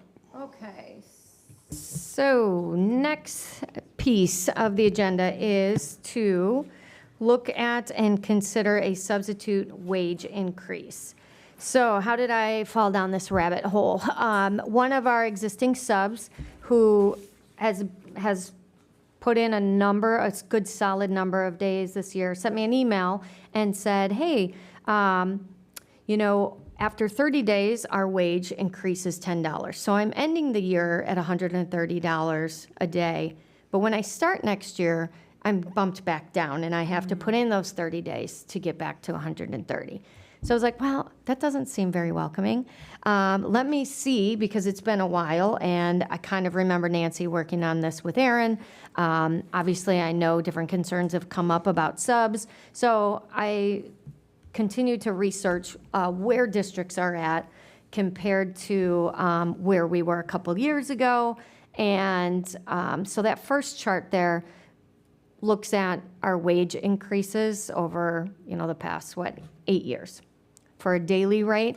And then we have traditionally, that's been our norm, bumped up that daily rate after they've subbed for 30 days.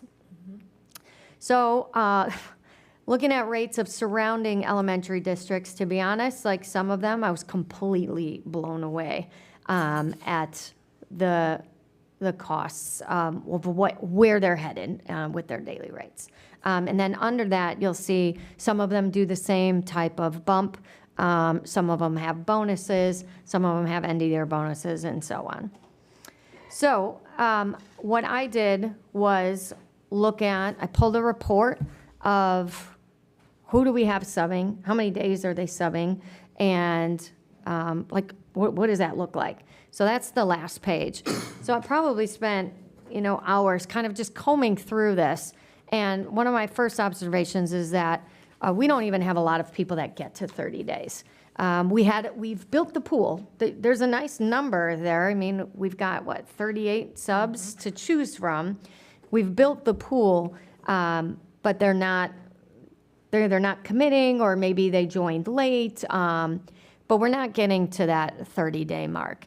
I would say 30 days is probably pivotal, because that would take us into those months of like October, November, December, when people start getting burned out and we start taking more days off because we need a break, and that's when we start falling apart in terms of subs. Like, beginning of the year, we were rocking it. We had 100% fill rate.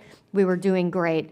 So what can we do to not only increase, I feel like our sub pool is good, but what I need to do is increase the number of days that the subs are actually working. So my proposal is to, a couple of things.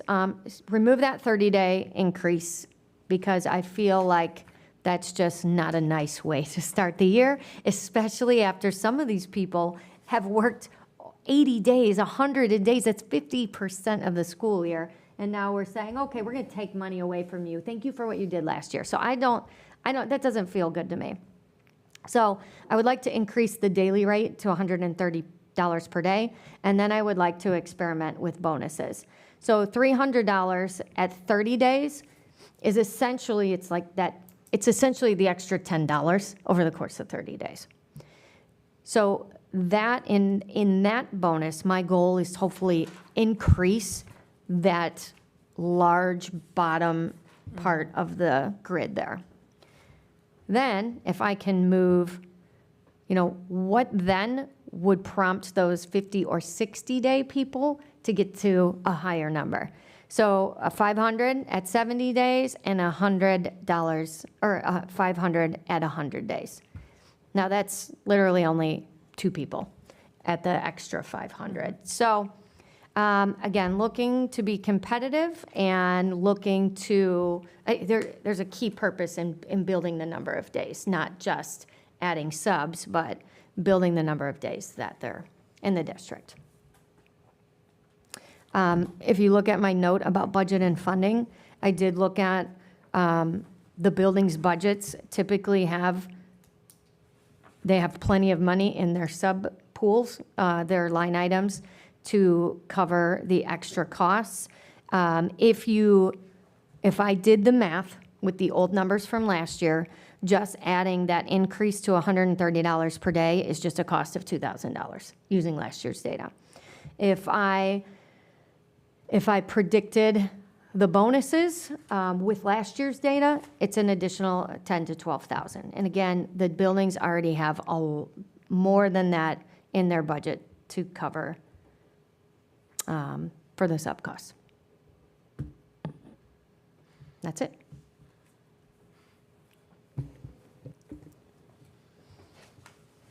Okay, well, thank you for that. I'd like to entertain a motion and a second to approve the 2023-2024 substitute wages as follows. Increase the daily rate to $130 per day and provide bonuses of $300 at 30 days, $500 at 70 days, and another $500 at 100 days. So moved. Second. Moved by Friedland, second by Ronstadt. Does anybody have any comments or questions? I do. Why did you skip to the 500? Why don't we just do 300, 400, 500 for the bonuses? Because I was trying to find a number that would be worth making that jump. I know the subs that are on this list, and I know that these 40, 50, we have a good number at 40, 54, 55, 59 days. What's going to take to get them to that next tier? Well, but are we looking at consecutive sub days, or are we looking at just sub days in general? Just throughout the course of the year. So when you get to those individuals, does long-term subbing also count here? This no, is because just daily. that completely falls into that other pool of whatever the daily per diem is. Yeah, sorry. If somebody's feeling like a long-term leave, perfect. Then they're a portion of a salary. Got it. So they're like a TRS. They don't get Okay. they won't get a daily rate. So I'm cool with it. I don't know if I get I like 3, 4, 5. That's my opinion. I have a comment or a question, really. So I'm looking at the person who, number 3, okay? So this year, that person would be getting $500, okay? So in June, when we're done, if she comes back in August, what is she going to start at? So they all start at 130. Oh, so It's a even straight- though she's got this Yep. number, then, okay, so the bonuses are not rollover No. or cumulative? But at some point throughout the year, they would have made the 300, the 500. Sure. Yeah. Got it. Yes. So someone who is like number 14 would be making $300, but if we can get that person to jump up to number 3, they'd be getting an extra 500 in a year, so. Yeah, I mean, 30 extra days, that's 6 weeks of a sub. That's a lot. That's a lot of, hopefully, the goal again is to fill the vacancies. Okay, so the people would be paid $130 a day, flat, and then after 30 days, they still get 130, but they get a bonus of 300, Correct. and then 40 more days later, they would get a bonus of 500 if they worked the 70 days. Yes. Okay, I get it. And I did choose this versus continuing to move, because I wanted HR to have something also easy to track and Right. payroll, so Right. that we didn't have 10 people on 10 different pay scales. Yes. So that it was just a one-time payout instead of, oh, this group of people are at 120, this group of people are at a 130, and this, Yeah, you've got to right. constantly change their payroll if you do Got that. it. Well, then, Understood. not to sound silly, but why not just go with that district 4, like that district number 4, where it's just 450 each time? Wouldn't that just be easier to track? That's a lot. Well, it would almost even out to be the same thing. Well, it would. No, I that just, would be 900 Almost. versus 800. Almost. I mean, No. it's similar, but, Similar, but no cigar. Is I it, mean, I really just made it based off of our data, so. Well, and you said it's an experiment, so let's see how it goes. I just was saying for ease. You want to sub, Ginny? Nope. I Any other can't. comments or She questions? can't, she's on the board. Can we get some feedback next year as to how your experiment goes? Oh, of course. Definitely, I would bring this whole thing back to see if it Okay. worked or not, because, Because we're just I approving it wouldn't- for the next school year yeah, anyway. I mean, I wouldn't so I'll have want to to come up- continue something I'm more that's curious. not I think that working, but you're going to make progress. I just want to hear about it. I hope so. Okay. Okay, Mr. Johnson, could you please call roll? sure. Grimpy, Yes. Camardo, Yes. I vote yes. Ronstadt, Yes. Bianchini, Yes. Friedland, Yep. and Pfister. Yes. Motion carried. Okay, thank you. All right, last piece is start of school types of things. So Bill mentioned we have new teachers coming already, August 7th and 8th. So Christy, Carrie, and I have worked on kind of carving out a shell. And, it's your typical onboarding types of topics with computer, payroll, things like that. But I think we've done a nice job of always really reflecting on what we deliver to our new staff. Try not to give them too much, but give them enough information about the district, things that we're working on, and tools that they can use to be successful. We layer in some time at the building so they can meet with their mentors and hopefully, really get adjusted before school starts. That would be really great for you all if you're able. I know you have busy days. But we're having a breakfast in the morning. I'll put this in my weekly update, again, the time specifically. But even to just come around and say hello to the new teachers and, welcome them. Again, working on that goal towards, like board community relations. I think that would be nice if you're able to stop by. And literally, you can just hang out for breakfast. You don't have to stay the whole morning, presentation, any of that. But, just during some of that social time, that would be great. Then, as Bill mentioned, the Innovation Symposium is on Wednesday, August 9th. And so the theme of that is from smoke signals to chatbots, the evolution of communication. So the Innovation Symposium has continued to grow and improve every year. The number of teachers, we have teachers that we require to come, the newer staff, but the number of teachers that volunteer to present and that just come on their own has grown over the years. So that is from 8 to noon, and that's a larger chunk of time. But if that's something that you would like to sit through a session or have the menu, I can connect that in my weekly update if you want to check it out. I mean, some of the sessions are super great, and it's our teachers delivering that. So it is really nice. It's a really nice day. Okay, also as part of the new school year, just want to mention staffing. We presented our staffing plan probably a couple months ago. We had some watch sections there, as we do every year. And so we've been watching them all summer as registrations are coming in. And now we're down to the point of like, we're watching them every week. So there's 2 sections in particular that we have been monitoring, Euclid first grade and second grade. We've kind of been monitoring really the second grade all summer. And so we're at that point of adding a second grade teacher. The average right now is over 24 for second grade. And so at the beginning of budgeting season, I created a class size document just as a guideline for us to stay consistent. And so as part of that document, I mean, we agreed like those primary grades we would want to keep lower. And the size that we have in there is 20 to 24. So we're at that point of adding another section. So we will continue to monitor it, but I just wanted to make sure that you were aware of that. And that's everything. That's it? Yeah, sorry, that was a long one. All right, future topics. Some of the pending items that we already have on there. We have our self-evaluation August 30th, which I mentioned earlier in my report, at 7 p.m. at Prairie Trails. And we also have the III Conference, November 17th through the 19th. Patty, do you have everything you need from everybody for that? I do. Oh, you're fantastic. And then an item for future consideration is there was a logo discussion for the soccer pitch field, is that going to be presented to us at the October board meeting, or? Well, I am still on.